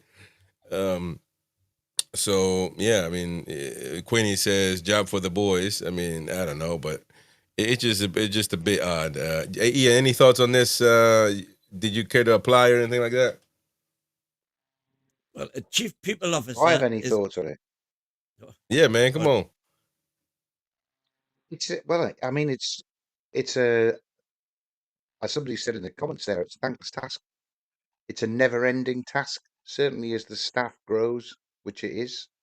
And it takes that headache away from Hopkinson and the other directors. Somebody else has got that on their desk. So Newcastle, but you're saying probably free up a lot more time for the people that would otherwise get bogged down in it.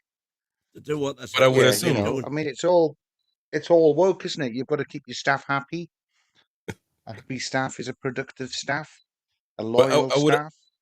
No, I agree with that. I would assume Newcastle United had somebody in charge of people before this appointment. I wouldn't assume anything like that after the Ashley era. I think that's maybe the positive of stories like this, because somebody comes in a role that from the outside we don't know is important, but it's getting them a full proper staff like they have at all those clubs that we were miles behind when Ashley left.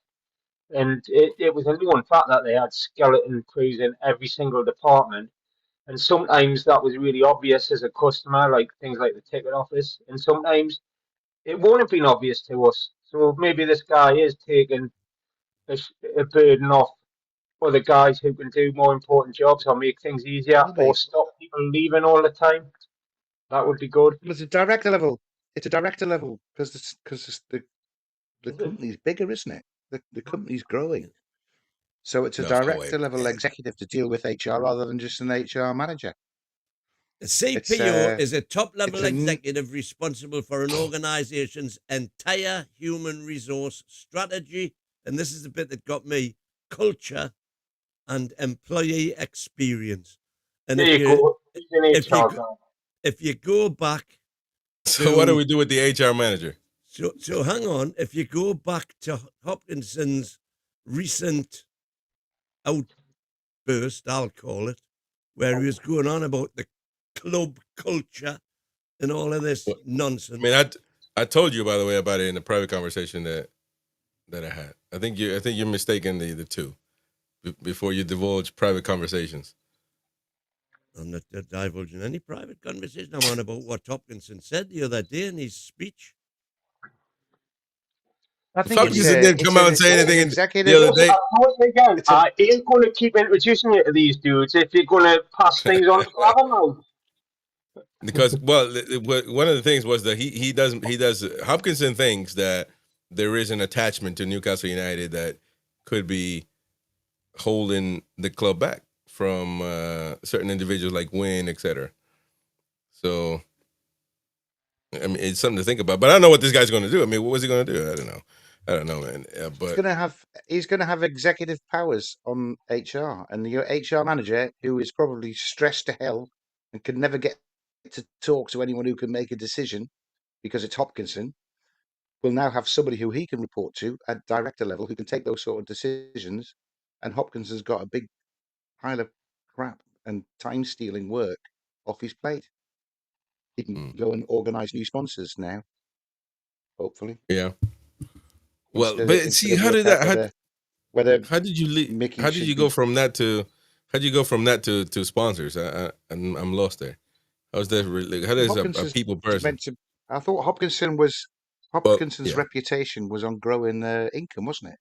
By having lots and lots of partner organisations. I highly doubt that. I highly doubt that Hopkinson is. That was the guy who replaced Silverman, though, wasn't it? He was supposed to be the commercial manager. Silverstone, man, not Silverman.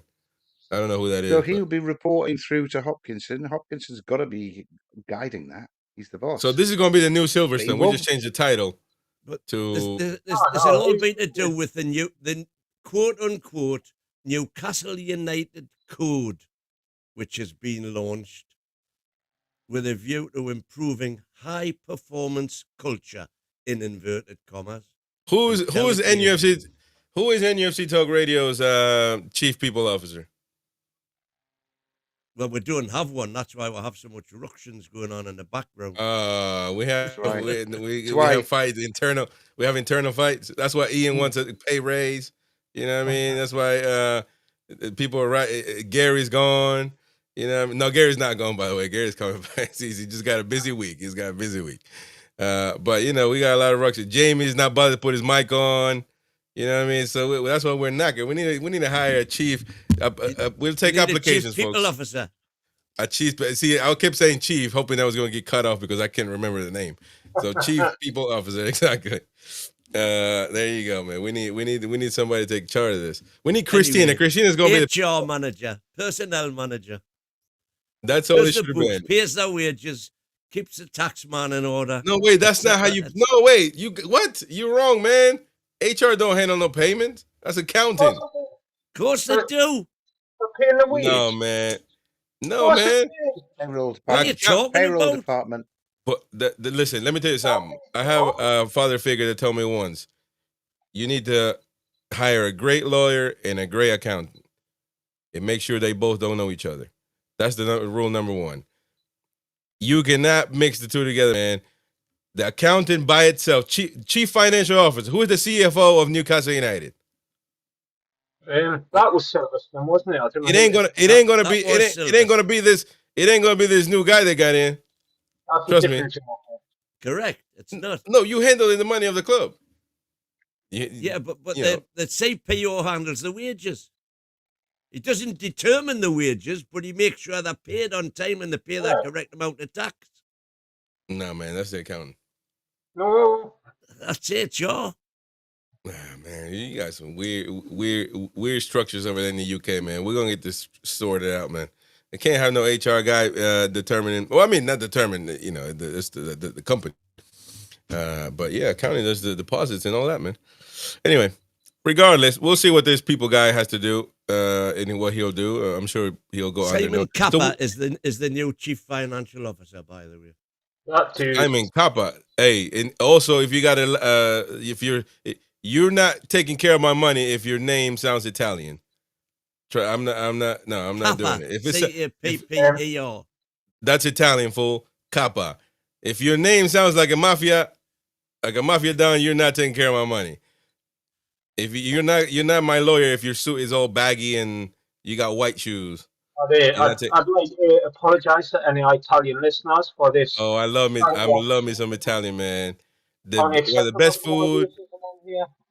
The best food in the world, aside from Peruvian food. And I love Tonali's best player Newcastle United's ever seen in the last 20 years. And, Italians are amazing, man. Italians are amazing. We're looking at a Brazilian talent as well. But we in got a lot of the words of Rowan Atkinson, now that we've got the recipe, you can go back to Italy. Yeah, well, that's the thing. You ain't got a chef good enough to cook with the recipe, man. That's the problem. That is the issue, man. I can't believe you're trying to get rid of Sandro, man. That's insane, man. And you call yourself a Toon fan. Wow. That is insane. No, that's Wyn, though. Yeah, that's Wyn. We're in for Gremio's 17-year-old kid, Gabriel Meck. Is that what his name is? Gabriel Meck. Over a summer move. And see, by the way, follow NUFC Talk Radio on social media. We're blowing up on social media, man. So shout out to Connor. I mean, expos are they're just going. ESPN, according to because we gather news from all over the place, and we put them all in one platform so you can stay informed of what's going on. Oh, ESPN Brazil, man. We got ESPN everywhere. ESPN Deportes are saying that 17-year-old wonder kid. Look, you gotta be careful with this too, though. Remember, Chelsea is knocking over little kids. Well, sorry, that didn't sound right. that didn't sound right. But I'm talking about younger players. Barcelona. Are you thinking the old president, mate? Barcelona got in big trouble a while back as well. They couldn't sign any young under 18, as well as Atletico Madrid. I think got the same issue because you can't just sign them. They can't make decisions, obviously. So you got to give them their parents jobs full time. You got to do a lot of stuff, man. So you got to be careful what you do.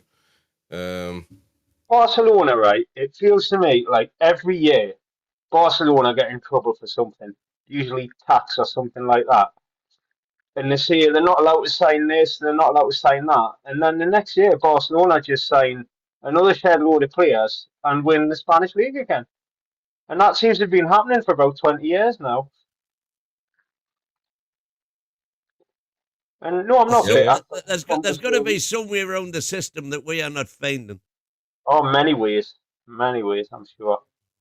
Yeah. There's a podcast called The Price of Football out there, and they talked a bit about Newcastle in the last show with Kieran Maguire, who you might have heard of. Yeah. And he said they literally take questions about ways of getting around squad cost ratio. He said squad cost ratio should be easier to get around than PSR if a club wants to, and it should have all its lawyers on. But as we've said many times, it just doesn't feel like there's an appetite from the PIF to push the envelope at Newcastle United and get around the rules. The thing with Chelsea getting a slap on the wrists for rule breaking should be red rag to a bull. To either jump on board and get trouble for Chelsea or try and pull a fast one ourselves. But we've That's said what this before. Well, I mean, I don't know how they get away with it, but it makes the news, it breaks the news, and then after that, I mean, yeah, people forget about it, really, though, type of thing. But we'll see what happens with the 15 charges. I don't know. I don't know what happened. I urge Newcastle fans waiting for that outcome, just don't worry about that. Like anything's going to change for us. So I mean, kick the can down the road. Yeah. So I wouldn't think whatever happens there that we can get away with anything, and I wouldn't necessarily go there, but yeah, a lot of things going on in the Toon, ladies and gentlemen. We're linked with a lot of wonder kids. That's good. Culture Mercato as well, reporting that Newcastle are interested in Juventus' 25-year-old Kefren Thuram. Is that related to Lily Thuram, the French guy? It's his son. Is that was a pro footballer, that man? No, but so he must have a brother at Inter then, because I think Inter had a center forward that was the son of a Thuram, if I'm not mistaken. It might have been another French legend, but I'm pretty sure it's a Thuram. So look it up. Somebody, but I mean, we're interested. Yeah, he's a Frenchman. So I guess we've been interested in him since he was at Nice. We haven't gone in for him. I don't know why. We waited for Juventus to get in for him. Juventus are open to letting Thuram leave this summer for a fee of 60 million euros, and that could appeal Newcastle. Wow, 60 million euros. Chris, is what we need to do is go and find the guy at Nice now, sign him at 25, and have this Thuram equivalent in our team in 12 months' time. And pay 25 million, not 60 million, to get him out of Juventus when he's already developed, hasn't he? This is like buying Premier League ready players, which is too expensive, and we get our eyes taken out. We should be shopping around for the guy who's at Nice now that's going to turn into him in 18 months' time. I think that's a clever way to get forward. I agree, but I think there's room for, if Chris was saying 50 million euro, that's like 40 million pound. I think if he's 60 million euro, yeah. 60 million. Well, even at that price, if he's going to fit into the team, he's a good player. I think that'd be a good buy. But I agree with you in principle. Try and get more of that type of player in, because we need a lot this summer. But sorry, just to qualify, Kefren is Lilian Thuram's son, as is Marcus Thuram at Inter. There you go, baby. See, I know my football. They are brothers, and they're both sons of Lilian Thuram. Lilian Thuram was a proper footballer, man. I mean, talking about it. And can you imagine if both sons make it to Juventus and Inter, the two biggest clubs in Italy and in the world? That must say something, man. That's insane. But if he plays at Juventus, man, why not? I mean, and how much of actually being there do they owe to the fact that they happen to be Lilian Thuram's son? That's the only Nah, I doubt it, man. Come on, you can't. You're not gonna. That's not. No, that's criminal, that's not man. It, Wyn. You don't get to that team without having the talent. I mean, you just have to look at when Kenny Dalglish tried to force his son into the Newcastle team. There was nobody buying that he was another Kenny Dalglish just because it was his son. Paul Dalglish was a championship player. I tell you a tale about Paul Dalglish. When I was taxiing, this was when Newcastle were training at Chesley Street. So I happened to be in the office one day, and I heard the job go out on the radio, as it used to do then, for somebody to go to Chesley Street and pick Mr. Dalglish up. And I obviously thought it was Kenny Dalglish. So I said the dispatcher, who have you just given that job to? Says who it was, and I said, tell him I'll give him a tenner right now in his hand. Don't bother doing the job. I'll give him the tenner if I can go to Chesley Street and get that job. So they did that. So I shoots off down to Chesley Street, and I'm waiting to give Kenny Dalglish a proper earful, selling Ginola, buying speed, selling pistol, you don't even rate Pistone. Beresford buying Pistone, selling Lee Clark, buying what are they calling from Bradford, man? Des Hamilton. Des Hamilton. God, yeah. Anyway, I've got it all lined up. What I'm going to do? Selling Asprilla and Ferdinand, buying Thomason and Anderson, I'm going to give him 7 barrels all the way from Chesley Street back to St James's Park. So I gets there, pulls up. I paid a tenner just to get this job, so I'm not going to make anything of it. Pulls up at the training ground. Who are you for? I'm for Mr. Dalglish. All right, and he starts getting in the car.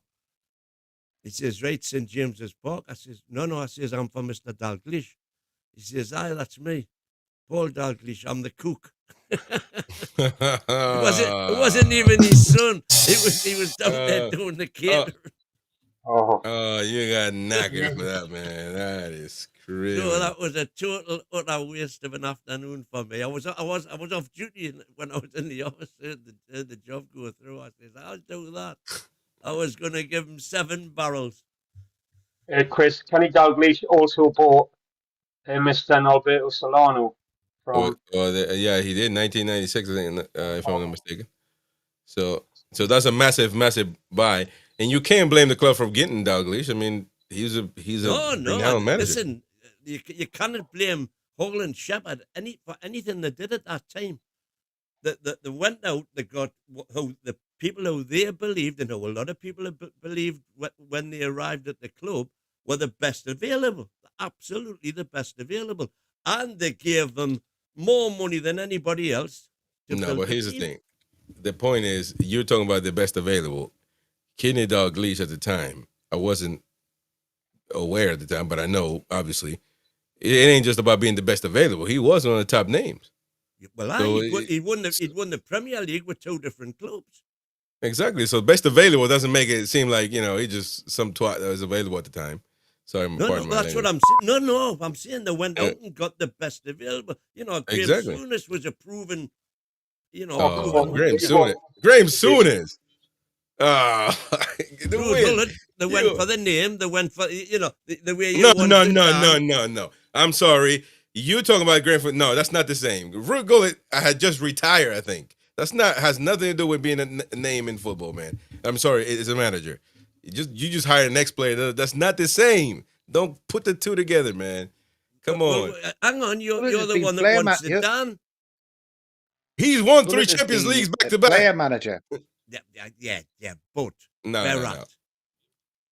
They couldn't win the Champions League. Player manager at Chelsea. Yeah, come on. Zidane. We're talking he was about player manager at Chelsea, and I think he'd won stuff with Chelsea, hadn't he? He wasn't that good if they let him go. Won the FA Cup. Yeah. So Hullett, well, let's just say Hullett looked like a better prospect than Arthur Cox was when he turned up. But I'm going a bit too far there. Did okay. He did. He did very well. Thank you very much. Hullett looks a better prospect than Steve McLaren when he turned up. Jesus. Oh my God, Steve McLaren, man. These names, man. Graham Souness, Steve McLaren. Come on, man. Thank you for super chat. Says, we are so naive when it comes to espionage. It also says, how about Thurman and Kluivert? Kluivert got a lot of 3 kids, I think, playing the top football. That's insane, man. I don't know if Uma Thurman's any good at football, like. Yeah. And our team sounds good. Tehran. Oh, Tehran, yeah, that's right. No, but Kluivert, yeah. Well, I mean, he played. He played for us, the dad, and so and the son murdered us when I was in the town last year. So why not? We're playing at Bournemouth, man. Come on, you gonna tell me that we can't go out there and get him?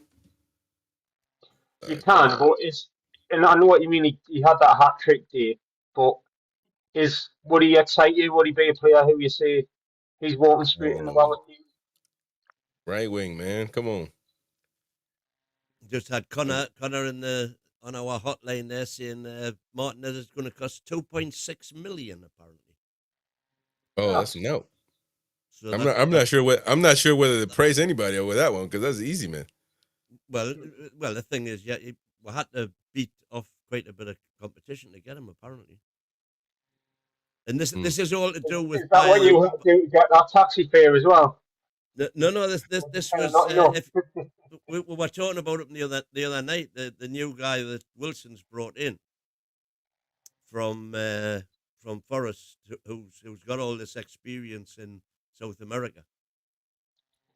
Yes. Thomas. Specific I've South forgotten his American. name. It's a comedy name, isn't it? Yeah, it's a German. I'll get it. So, he's got but a I hell do, of a he's got a hell of a network in South America, apparently. I do want to. I can tell you, man. Just ask me whatever you want. I can tell you any player, man. It's easy. It's not hard. Yeah, of course. So, but this K Turam though, I want to ask you guys a question about him because he's a Juventus. He's decent, and he's playing midfield. Does this come because of this Tonali rumor being out? Also, the Bruno rumors being out with Man United already in talks. I mean, Newcastle's problem is a huge problem, which is we're like a hamster at the moment. We're like a hamster at the wheel. Because we're moving, but we ain't going nowhere.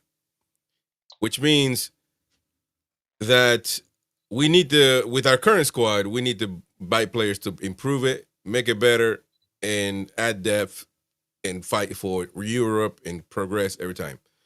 But we keep losing players. So, Walter Mata is an amazing talent, but we replace Isak with that. We don't even play in the right position, to be fair. But so we're just in the same place. And, if Tonali leaves or Bruno leave, then we're going to get this Thuram kid and maybe another midfielder, hopefully another midfielder, two to replace two instead of one to replace two. But Newcastle is just like a hamster, not going anywhere. We're going 100 miles per hour, but we're not moving too much. So how do we move? That's what happens when you have a season like this, so isn't it? Your big players are going to want better. Yeah. The problem with Newcastle is we have reached our glass ceiling, which is as far as we can go with the money we've got available. No, we got money. If you're buying players only if you're buying players at the full price. Look where we came from in the first couple of years because we found Bruno for 35 or whatever it was. We found Botman at 40. These are players worth double and treble that. Probably were when they came to us. They've just revealed that in their first few seasons at Newcastle. We need more of those players. That will elevate us through this glass ceiling. But when you sit there going, "Oh, want a ready-made centre forward? I'll pay 55 million for Johan Visser," then that's not going to push you forward. It's going to use your cash up. I don't mean we just need a whole load of kids, by the way, of course, but I mean there are astute buys with experienced players as well. But Chris will back me up that Xhaka was available for pennies, and we've seen what he's done at Sunderland. And that's the thing, Look what Henderson has done in holding together the Brentford team that lost its two strikers and its manager and its midfield dynamo all gone at the start of the season, but bringing the right experienced players in as well has helped all of the young lads that are coming through and being bought, galvanised them and made them into a team straight away because you need your Brunos on the pitch, don't you? So I don't think Bruno will go. I think we're going to have a nucleus which we can do that to, and if that involves letting Tonali spread his wings and getting 100 million in for him, and getting City to put 65 million up for knackered Livramento, we'll have a fortune to spend. Can't spend that by buying the equivalent of Alanga at 20 million too much or Wisser at 20 million too much because the advantage we get in getting the top dollar for our existing stars is lost if we then just spend that money, replace them with slightly worse players.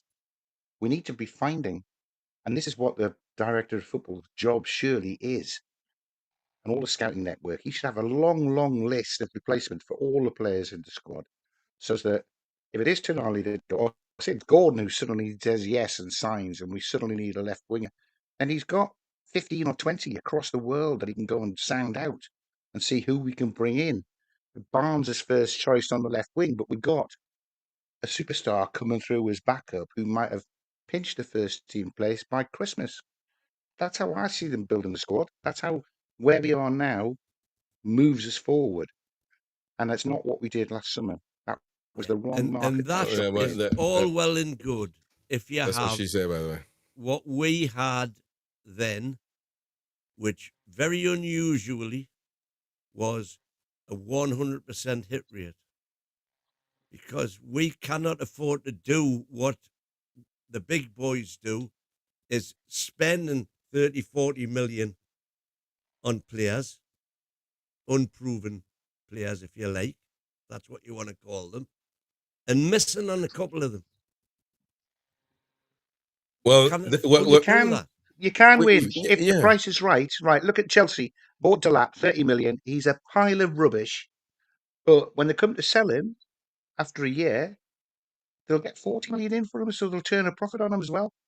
And they've bought Delap, they've bought João Pedro, great player. He's improved from the 50 million they'd played. So you can, if you shop in the right market, you can bring these players in. If they don't develop how you want them to do, then you can flip them and get your cash back or more. I'm sure they paid 50 I mean, I think you do that, and you've got your under 21s stacked out with players who you've brought in, you've developed for a couple of years. It isn't working. Let's get him sold off. Look at how Chelsea and how City make the cash that they can then spend. Yeah, because they and were I don't bringing mean that those we're going to be players up at in that at level 15, to start 16, with. 17. Yeah. Anyway, what's that? Thank you for the super chat. Walter Moore has reached his ceiling, as has Dan Byrne. Oh, I would say a Eddie. point here that we were talking about last week was that there's a group of players, and I disagree about Nick Walter-Marty. I think with his summer, with the right team around him, I would hope that he can be a big success and Will be, no doubt. over time. But there's a core of players that have been brilliant for us and are no longer reliable enough to play week in, week out. But I think you need to retain to plug the holes in the squad because we can't buy 15 players this summer. So I would say the players I would rattle off, Dan Byrne is one, Joe Linton, maybe Jacob Murphy, maybe Nick Pope, maybe even Fabian Schär, who I know is out of contract but could be extended, as players who we would keep, but they don't start in the Premier League. They're part of the League Cup team. They come on 10, 15 minutes here and there. They're used in an injury crisis. They're used in an injury crisis instead of flat out no one who's used in an injury crisis at the minute. It's people out of position and stuff. And then instead of being first choices.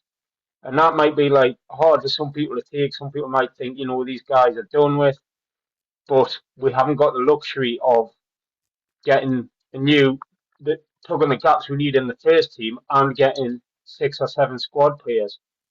So, and I think, to keep the atmosphere that's before this season served us well in the dressing room, you need some of those strong characters around as well. So I would definitely maintain the players I mentioned to just keep us taking over and keep them as squad players, but not as starters. There's got to be big surgery this summer. And I agree with everything Ian said about how we should go about it. It's just whether they're in a position to pull that off. Yeah, I agree, and I mean, I think a lot of the players you mentioned, Jamie, we will have next year because I don't think anyone's going to come in and make any offers for Jacob Murphy or Dan Byrne, even, although Dan Byrne's an England centre back.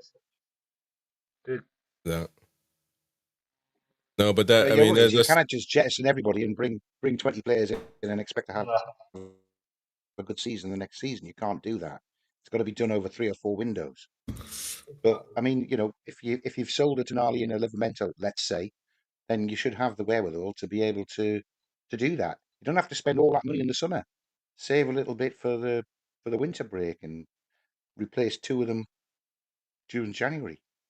There should be what you call them. Wilson should have a long list of potential replacements for every player in the squad. I personally think that you can check out. There might be 15 right backs, but there's only 3 that are available in January. Okay, well let's go and get the best one of those 3 at the best deal we can get. But there must be the research there to have like a conveyor belt of potential talent that we can go and recruit. That's how the teams work. With relation to the chief people officer, we're certainly over the last few months, we've been seeing all of these analysts, new analysts coming on board, and that's presumably what they're for, as well as presumably analysing team performances. They're also analysing potential targets. What? If you're not ruthless, you end up toothless, says Wazza. There you go, just like Wyn. Never mind. I thought I saw another super chat there coming in. Thank you for the super chats, folks. Don't forget to smash that like button, help the channel grow, and help us that way. There's a new comment there from Cartel Creativo, a creative cartel, saying we will sign Luis Suarez. Will we sign Luis Suarez from Sporting? Liverpool, apparently. Good talent, but he's 28 though, so he's gonna have to get in and start. Colombian guy. So yeah, but these players mature, 28, ready to come in and play. They'll be cheaper than most. So you're gonna have to take. I agree with Ian 100%. I think what we did that we didn't keep doing is keep buying players from other leagues that are succeeding, that are doing well, bringing them here and getting the job done. We stopped doing that completely. We went to this Premier League, the talk of Premier League proven. And although we didn't officially sign many proven players, it feels that's been the objective, which that's all that matters really, because you can spend all summer trying to get these proven players or competing with other Premier League teams that you waste the whole time when you should have just gotten players that were a lot more easier to obtain. So hopefully we change it around, but I think it's a mixture of a lot of things. Now there's a big report that we posted, of course. By the way, that has not me posting these, but that basically Connor and everybody else that's helping with social media. Big shout out to Connor, by the way. He's doing amazing. Big shout out for Connor, because that was Thomas Federspiel is the. You got a fetish? What? Thomas Federspiel is the German super scout who Wilson brought in for South America. Yeah, exactly. Connor keeping us updated on news all day, man. It's insane, all day. And one of the big ones that blew up on X was how many people watched this, man? Let's see, how many people? 181K. When it starts with a K, it's done amazing. And according to Turkish outlet Sporks, Fenerbahce and Trabzonspor are both interested in the loan with option to buy Johan Wissa this summer. Newcastle could be open to letting Wissa leave on loan, and with the player having a poor season at the club after £55 million spent on him. The question is, would you let Wissa leave this summer or keep him for next season? And I'm assuming, we put up a poll. I mean, the overwhelming vote will be to get rid of him. But, I mean, what is your assessment on that to the esteemed panel, not counting Mighty Wyn, of the situation? Because it's a tough situation. But, again, prove that we're just a hamster at the wheel. Because now we're going to get rid of one striker. Now we have to add that one to the shopping list.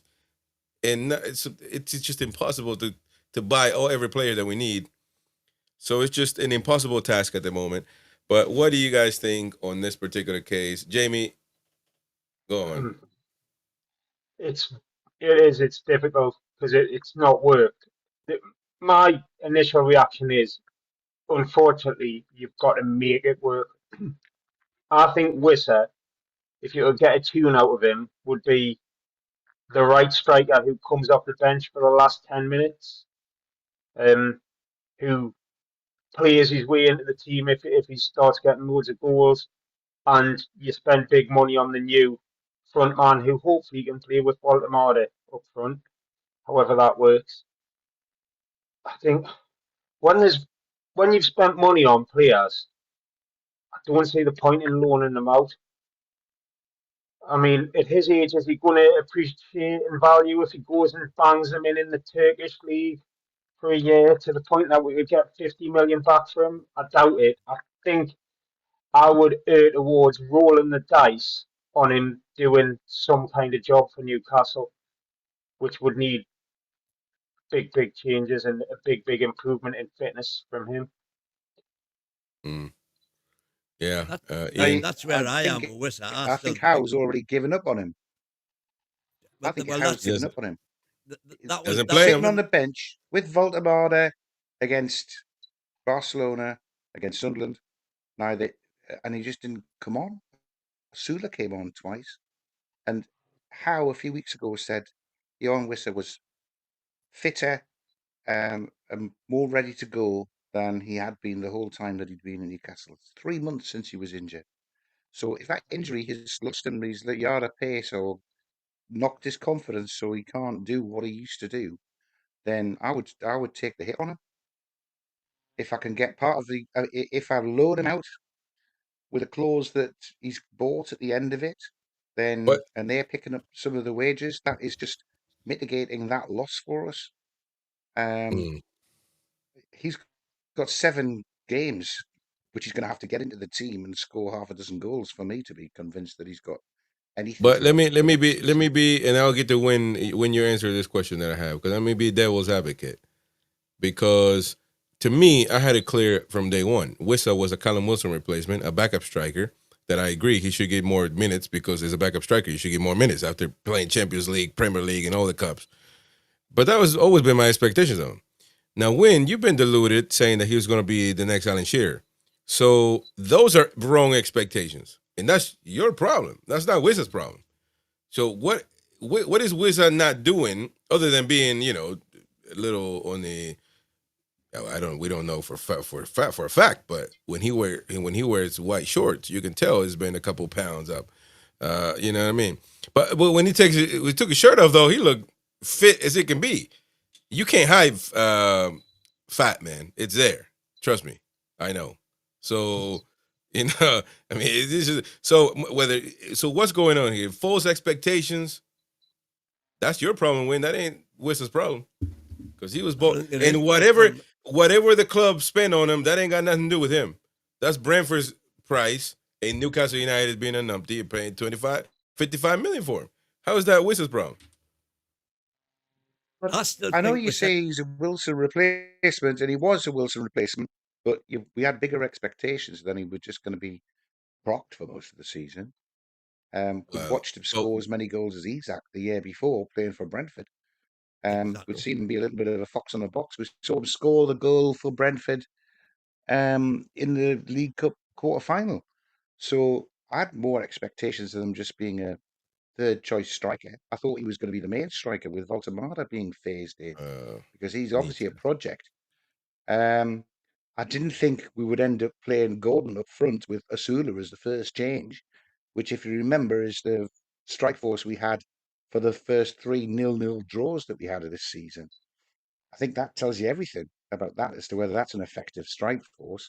I like Gordon and I like Asula as well, but we should be playing a centre forward at number 9, full stop. If it's not Voltemada, it should be Wissa. That's what they've lived and breathed all of their careers. Wyn, go and do the super chat and tell me what you think. Was that cheers? Was that? Oh, that's gone again. 2 seconds. You must be having some conversation with Tina in the chat saying, Tina, I think you're onto something. Delusion, I think. Thank you, Wassa, for the super chat. Cheers, so what do you think then? Go on. Right. I still think we're second come good. Very, very few of my compatriots do. But I still have every faith, and it means we've got an extra season left in him because he hasn't burnt himself out this season. And I cannot see any reason at all why he can't do for us what he did for Brentford. Fox in the box, as you say. Yeah. So you're saying then he needs to be the starting 9? Not this season, not now. Not with the 7 games that are left. Definitely not with the 7 games that are left. They're far too important to be gambling. Yeah, but how you gamble? That okay? If we lose a couple, give them the last 5 because if we lose the first 2, Yeah, but you were saying that he is. Anyway. You were saying that he is the fucks in the box. You believe in him and all that. But what changes next season? Is it supposed to this season? He's not going to be injured. It's the first time in his career he's ever had an injury to come back from. No, that's not true, actually. But anyway, he's been back from it for 3 months. Win. He's been back from 3 months. I don't think he came back from a massive injury and then he got injured again. He's fitter than he's fitter than he's ever looked since he's been at Newcastle, and he still can't get on a second change. When you're desperate for a goal in the last 10 minutes to beat Sunderland, he doesn't come on. He's does not trusted to even be able to sniff something out the last 10 minutes. He came on against Sunderland. He came on against Sunderland, and then about 30 seconds later, Sunderland scored. He put a one good tackle. He came on right at the very end. Right when he came on. Yeah, but you come on, man. You're not helping his cause. I'm letting you know that. Putting that tackle don't work. I know when you're into putting center forwards in midfield, but that's not how real football works, man. Yeah, well, real football doesn't work playing Baltimore as the center forward as Germany found. Okay. Either go on, Jimmy. The other point is that Neil Powell in the comments saying that Wissam is the only person who put on weight during Ramadan, which is pretty good. Is he a Muslim? Good comment, Neil. Niall, sorry. Niall. He's away playing for Dr. Congo now, so that could, it was a big game. It could get him a bit sharp, or he could come back injured again. How's Wissa doing a Congo win, since you brought up Waldemar? He hasn't had a game yet, I don't think. Oh, yes, he has. He scored a penalty. Yeah. Oh, there he goes. Dude. You don't even know what you're talking about, man. Get out of here. You don't even know what you're talking about, man. It's insane, this dude. Anyway, but those are the center forwards that we got. So, and getting rid of one, I just feel like we're trying to catch up on so much that we're not going to. Because you get rid of him, you're gonna have to bring somebody. This season to date has been a write-off. It's got every prospect of continuing in that vein. I'm glad you came to that realization that we came up a long time ago. But that's just your. There's equally every chance that we might turn it around. Oh, come on, to what? 8th place. 7th could get you Champions League. Man, that is not going to happen. That's like that. If you think 7th could get you Champions League, you don't need to tell anyone on here this. You need to tell a Boaky that, because if that comes off, you're getting about. Well, all you're looking for is Aston Villa to win the Europa and Liverpool to win the Champions League. Are you serious? Oh, look at that! How easy is that, man? Liverpool just having the worst season they've had in the last 5 years, probably. Yeah, but Liverpool have had a few bad seasons in the Prem and still won the European Cup. That's their forte, boy. Just one, man. Just one. The one they won in Istanbul. That's it. That's why it's notorious from that. So really relax, man. Stop trying to wait for pigs to fly, man. It ain't gonna happen. All right. Listen, I know your coping mechanism and all that stuff, but don't make that my problem. Bide your time. All I'm saying is a realistic way. Dude, forget about why are we talking about this season? Getting rid of Wissa is no good for next season either, I don't think. Because now you got to worry about Tonali possibly unless, leaving. As I say, if he's had words with Eddie over whatever, which to be fair, there is talk about behind the scenes that he's not happy. Yeah, and the fact that he was congratulating Robbie after the match, that wasn't good. He wasn't on the famous, picture after the game that we beat, whatever the last team we beat. I don't know who that was anymore. Chelsea, okay, but it's been 187 years ago, as the meme says. Whatever the meme says. But you guys, I think you guys brought it up. I think on the NUFC comparison. When you guys weren't lazy not to do the show. When you guys actually did it, remember you guys brought that up? Yeah, when he wasn't in the team photo, yeah. And we. I mean, whatever you make out of it, do you make anything out of that? Maybe. Well, I mean, maybe not. I'm not saying it definitely means something, but well, the crack was he was in the bog. Perhaps. Wow. But there's a lot of people in that photo and they all know what's going off. So it could be just something, or it could be nothing. We don't know. Yeah. No, I mean, I'm just saying.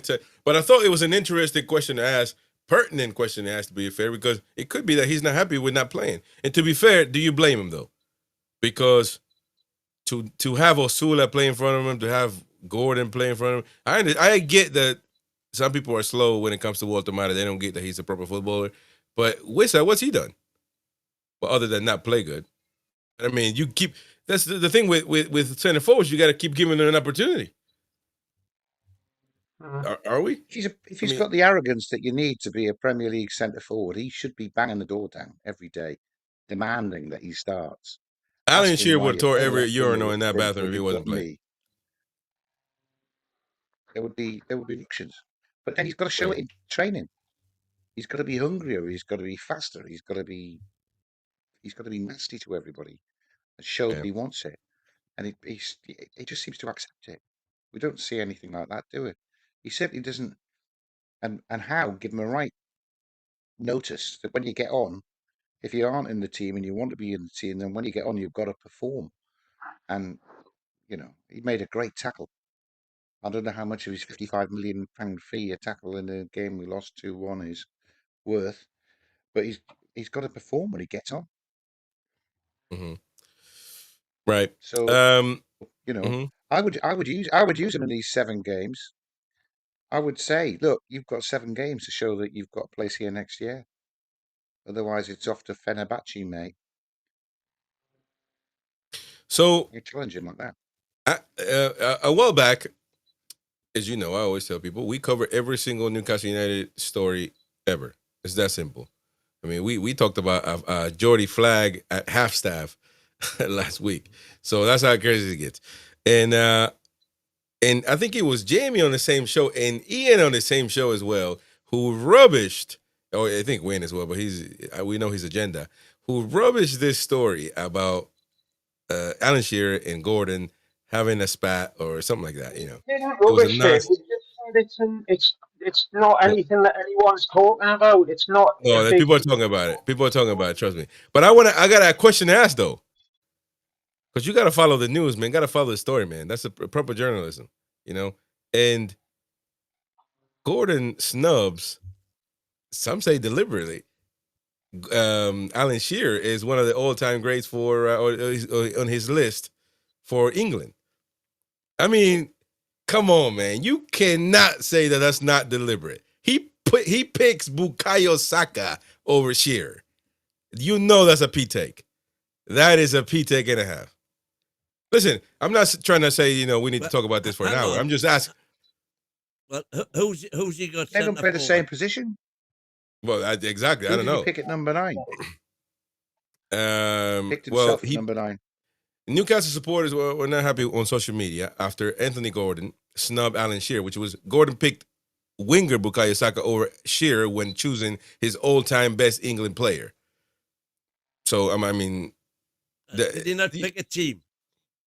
So, he picked a lot of players. He picked Gerrard. He said Gerrard over Beckham, which I think that's criminal as well. Right, but so he picked the whole team in the he probably picked like best players, like so he probably picked Harry Kane maybe in front of Shearer.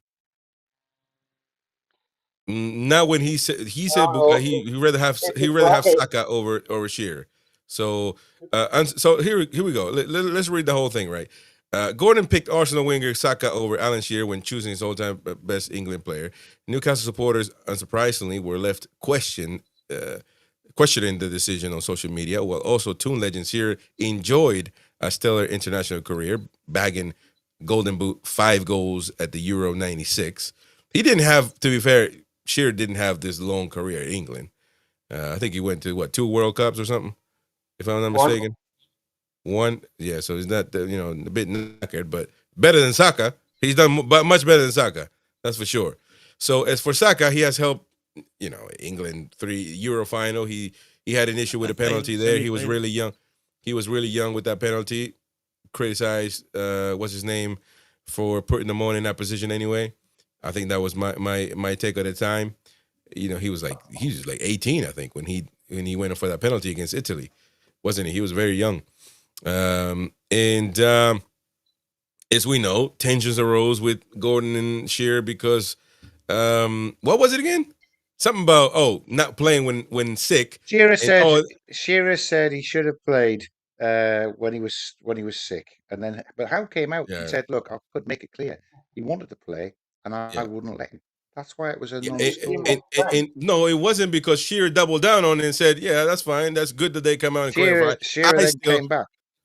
Yeah, he said, "I still would have played. Nobody would have stopped me from playing the best game ever." And Jamie was talking about illnesses, lasting 2 hours and then getting over it in the next, That's the thing. It's a thing that you get ill for 24 to 48 hours, and I don't believe that you think that's not a thing. I'm just saying, man. A conspiracy theory that no one's talking about. Shearer said Gordon should have started. Gordon shouldn't have took himself out of the team. Gordon and Howe both said it was the manager's decision. End of. And right. But now we're on this situation. There are 8 billion people in the world, and you are the only person who's talking about this story still. Listen. What do you make of it now that Gordon has deliberately chosen Bukayo Saka? Do you agree with that? Yes or no? Would you have Saka over Shearer in England? All time. No. Saka on the right wing in front of Shearer every day. Well, okay, so he's picked him in a head-to-head, a bracket thing. So he's had Harry Kane against David Beckham, and he's ended up with picking Steven Gerrard overall. But he's had Bukayo Saka or Alan Shearer, and he's picked Saka. And I don't know. Well, he plays with Bukayo Saka, doesn't he? But maybe it was intended because of what Shearer was doing. Gordon has an issue with Shearer, man, and trust me, that's a dangerous line. That's a dangerous way to go, because some Geordies are not going to be happy about that. Already questioning Gordon to begin with. So, listen, you can be on the Gordon side all you want to. All I'm saying is, it's deliberate, man. It's deliberate. Because Cuff is like, here's a Cuff. You don't even know the context. What context do I have to know for him to choose Saka over Shearer? Help me. Saka's his mate, though. See, Saka's his mate, his teammate. He probably wants to stay in with him for when he joins Arsenal next season. There's all sorts of reasons why Gordon might want to be sucking up to Saka. Okay, man. But I mean, also, this is the sort of question that you'll get asked. We'll get asked, who's your favourite player? And I can get asked 10 minutes later, and I'll have a completely different player because I'm thinking about a different player. So you're not picking Saka over Shearer. I know. I know the vast majority of non-Geordies, forget Geordies, that will ask this question. 97% will choose Alan Shearer, and the other 3% are Arsenal fans that would choose Saka. That's it. Come on. It's deliberate, like man. My famous make a mind up time question, which I always ask when trying to decide between Messi and Ronaldo. If you've got a team of 10 identical... No, it isn't. It is. No, it isn't. Bukayo Saka hasn't done 5% of what Shearer has done for England. Right. The question is, you've got 10 identical players, and I can give you Alan Shearer to join those 10 or Bukayo Saka to join the 10. Who do you want? It's Alan Shearer every single day of the week. Right. But if you're saying pick your best right winger of all time, you're picking Bukayo Saka. Not of all time, but... No, you wouldn't, actually. He wouldn't even be in that conversation, actually. No, he wouldn't. Why not? How many right wingers have England had in the history of civilization, man? Are you serious? Proper right wingers like Bukayo Saka, not many. Oh, here we go with the proper. Okay. Never mind, man. Come on, dude. Regardless, he picked Saka over Shearer. Trying to think of a better right winger than Saka. David Beckham. But not a right winger, was he really? Well, he was a kind of a midfielder, but I get your point though. But Jamie, come on, it's not even in the same stratosphere as Beckham and this guy. Come on, but listen, he's a talented guy, but he needs to prove it. So, and what do you mean he needs to prove it? He needs to prove that he is. Bukayo Saka, Wyn, I'm letting you know this, outside of London and maybe you or England, nobody talks about him as one of the best players in the world. None. Nobody. And? That means he's not one of them. It's that simple, man. It's that simple. He can have 14 goals and 48 caps. Let's look at the goals. How many penalties? How many? Yeah, come on. He doesn't take the penalties. Harry Kane takes the penalties. Listen. He doesn't score penalties when he needs to. Does England win the World Cup with Saka? Do their chances diminish dramatically without him? Relax, man. Relax. They probably diminish a bit without him, at least. I bet. I agree with you. But it's not the end of the world. Scone. Come on, man. Was a scone. There you go. All I'm saying, man, he messed with the wrong one, Gordon. Gordon has an issue with Shearer, and that's it. I'm just bringing it up because people said that I was making stuff up. I'm not making it up. Literally, the dude did it. So there you go. Neither here nor there. Let's go with the. By the way, did you know that Tottenham sacked another manager? That begs the question. Actually, I was going to ask that. Be careful what you wish for. Be careful what you wish for, fans. There you go.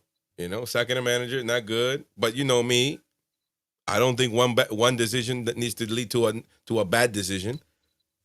But they have sacked. It's practice and form, isn't it? We've seen it.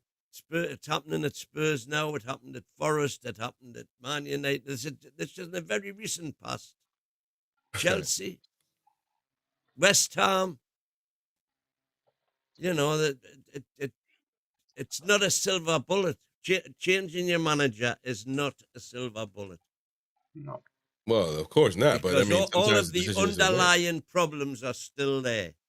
You see, De Zerbi, though, like, he's going to take that job. He's going to be laughing. Because imagine you're him and you get, say, here's a 3-year contract with 7 million quid, and he thinks, yeah, I'll take this. I'll hang about for 6 months. Like, maybe I keep him up, maybe I don't. These guys lose a few home games, and they sat me and I'm off. You'd be mad not to take the Tottenham manager's job. I think it's money for old rope. Oh, guaranteed money though. But I don't think he has any. He's not getting sacked this season. I know that's a guarantee, more than likely. Although I don't know. Yeah. By the way, yeah, I don't know if anybody else. Ian, you want to weigh in on sacking a manager? Whether Newcastle need to look at Tottenham and say, "Don't do it. Be careful what you wish for. Grass ain't always greener on the other side." I think what we've enjoyed over the last few years is some stability, and a certain amount of success that we're not quite used to, but we've got used to it very, very quickly. It's disappointing this season for sure, but I don't think we want to throw everything up in the air by dumping the manager that knows the squad in the middle of the season. If it's too disappointing at the end of that season, it'll get reviewed, as it will do, and then discuss it. And I reckon it will be another mutual consent when Howe walks off. Although he'll be walking away from a lot of money if he does that. If they need to get rid of him, they'll get rid of him. But at the end of the season, when it's all under control, I don't think we're certainly not in a Tottenham situation where Tudor is sort of self-destructed for them. That said, I thought he did quite well in his last couple of games, although that 3-0 home defeat against Forest was just too much. And Ian has been on for a week after that because Ian has been died. Ian has been eager to talk about the Premier League, man. So we're gonna bring the Geordie show, the Geordie Prem Bias show soon, when things resume, of course, in the next. Well, I don't even know. It's like a month without football, man. What's going on here? Or proper football, I mean. Although I am an international fan, to be honest, I love international football. So I'm speaking ill. It's rubbing off on me. All the ingrates. Not the friendlies, mate. These friendlies. At the risk of regression, can I just say I went quiet for a while because I was doing a little bit of research for you, Chris. Alan Shearer, 62 games, 30 goals, 7th in the all-time England goal-scoring record charts. 7th best centre-forward ever. Saka's played 48 times and scored 14. Yeah, you got to put him. You got to put as a top goal scorer. Yeah, but that's because you got to put him. It has been England men's player of the year for 2022 and 2023. So he's getting there, but he's just a young lad, isn't he? No, that's because you got Exactly. That's what he does people this don't again. realise how young he is. No, I do realize. You just got to add inflation to that. Yeah, goals back in the 90s are worth a lot more than goals now. You get to play 1,000 games in you got to play. You're gonna play against Latvia, against San Marino, against Japan. Now you're playing friendly games, all in between all the crevices. You know, so you get so many opportunities now, and a lot easier. I agree So entirely. You gotta add inflation to the goals, man. You got inflation of money, inflation of goals. Ain't that right, Jamie? Yeah, I agree with that. But 14 is still decent for a winner. Hey, I'm not. I think Saka's good, man. I think Saka's good. I do think it's impossible to pick Saka ahead of Shearer when you look at the current statistics. Impossible to say that he's.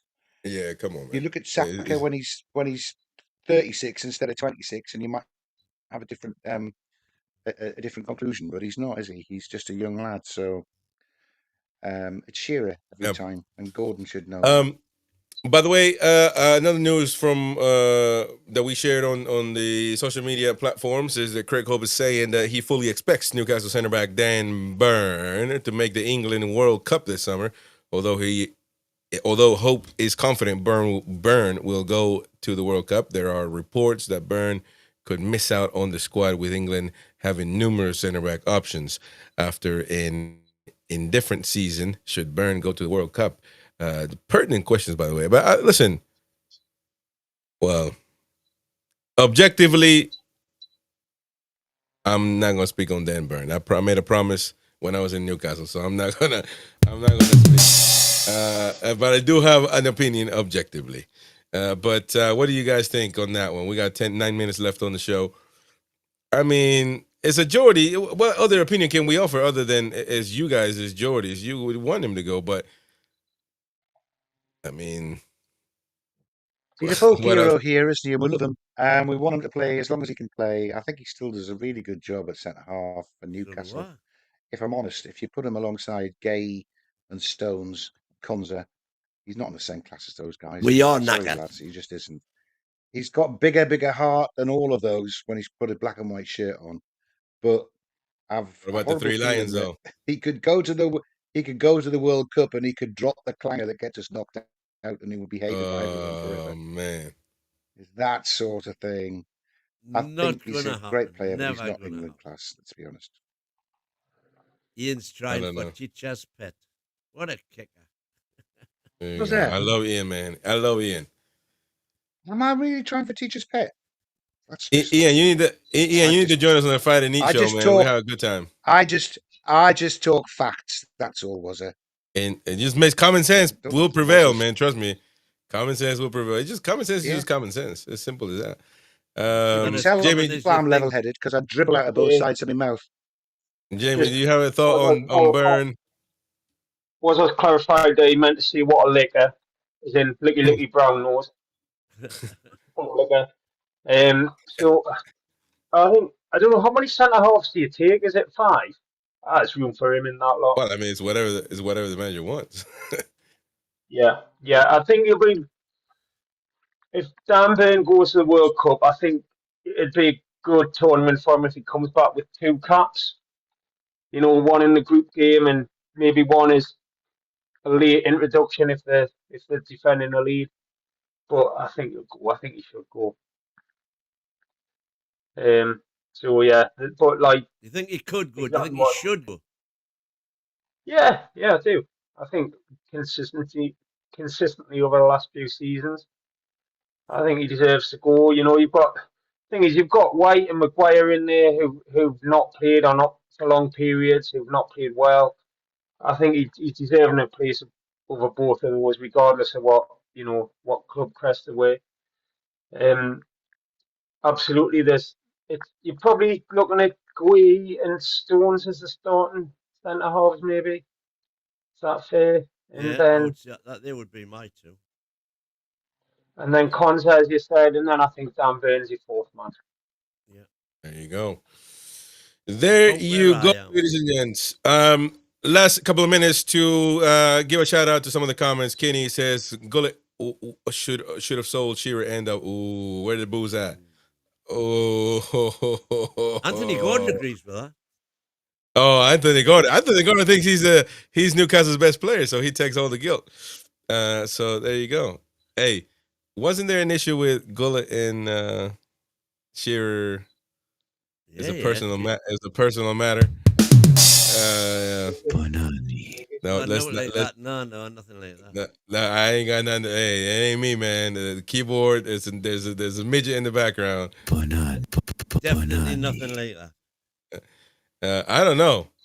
Anyway, he dropped him for the Sunderland game. That was the issue that. But the thing is that Gullit never rated him anyway. He didn't like the power they had in the dressing room. The triumvirate that was 4 of them really. That was given Shearer, Speed, and Rob Lee, who were the what you would call today. What do they call the players group or whatever? Yeah, the leadership group. The leadership group, and Gullit thought they were far too influential, and he came in with his new broom. Came in Paul Mitchell style. This is going to be sexy football from now on. Get them out there. Get these old timers out the door. There you go. That came to a head when he dropped Shearer and Ferguson for the derby. Duncan Ferguson. Kicked the manager's office door off. Well, Ferguson did, Yeah, he wouldn't like him coming at you in a rage. I wouldn't want to make him mad. I know that. There is a tale about. Can you remember Ferguson scoring for Everton against us in a 6-2? Yes, I remember that.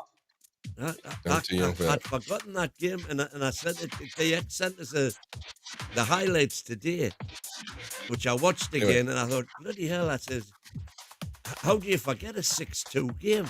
I remember that because it's because we were that used to goal fest at that time that it was nothing out of the ordinary. It was in goal for Everton that day. I used to play with when I was a youngster, and he was an outstanding keeper, and he didn't get many games for Everton. And I felt Mags. Oh, we gotta go. Sefton Mags there says, "What's going on with the city charges? We don't know. Well, you tell us. We'll all know." Gaza says exactly, Chris. It's one in, one out all the time. They can't keep the best players. They will be. They will never be in the league. So you say they? It's us, man. We. But I agree with your point. Niall, the coach has reached his ceiling as well. No, everybody else talking about the players, nobody about the manager. Lucky Singh says that's why Worth getting offered over £80 million. That will build a budget transfer window. You're trying to build equity with no. You're trying to build equity with players like Wissa, and you're not going to do it, man. It's not going to happen. Even Bruno, need equity in Bruno, man. I'm telling you. Plenty equity in Bruno. No, it isn't, because you're going to sell him for more than when you spend on him. He's worth more in the team than you get for him. No, I'm saying about literal money, man. If you sell him, we bought him for what? 40 something? No, how much? 50? 30 something. 35. 35, I think. Oh, okay. Well, you probably get about 50. Yeah, but the 35, that 35 is written off over his first 5 years. So he's written off 4 years of it now. Yeah. So his book cost at the minute is only 7. So if you sold him for 60 to Man United, he would bring you 53 million quid. I think you get 60 for 53 million quid in the world. Sean says we have to cut our losses. That's just business. So that's what he's saying about Wissa. Lee Toxens, can't believe it's another weekend without us playing. Boring as heck. Yep. There you go. And on that note, ladies and gents, thank you very much for joining us. Thank you to all the super chatters there for supporting the channel. Become a member. Hit that join button now. Help the channel grow and enjoy exclusive shows like the Jordy Prem Show, the player ratings, etc. So join us for that. And we'll be back again tomorrow, 8 p.m. UK, as per usual. Thank you very much. See you later. We're the lads.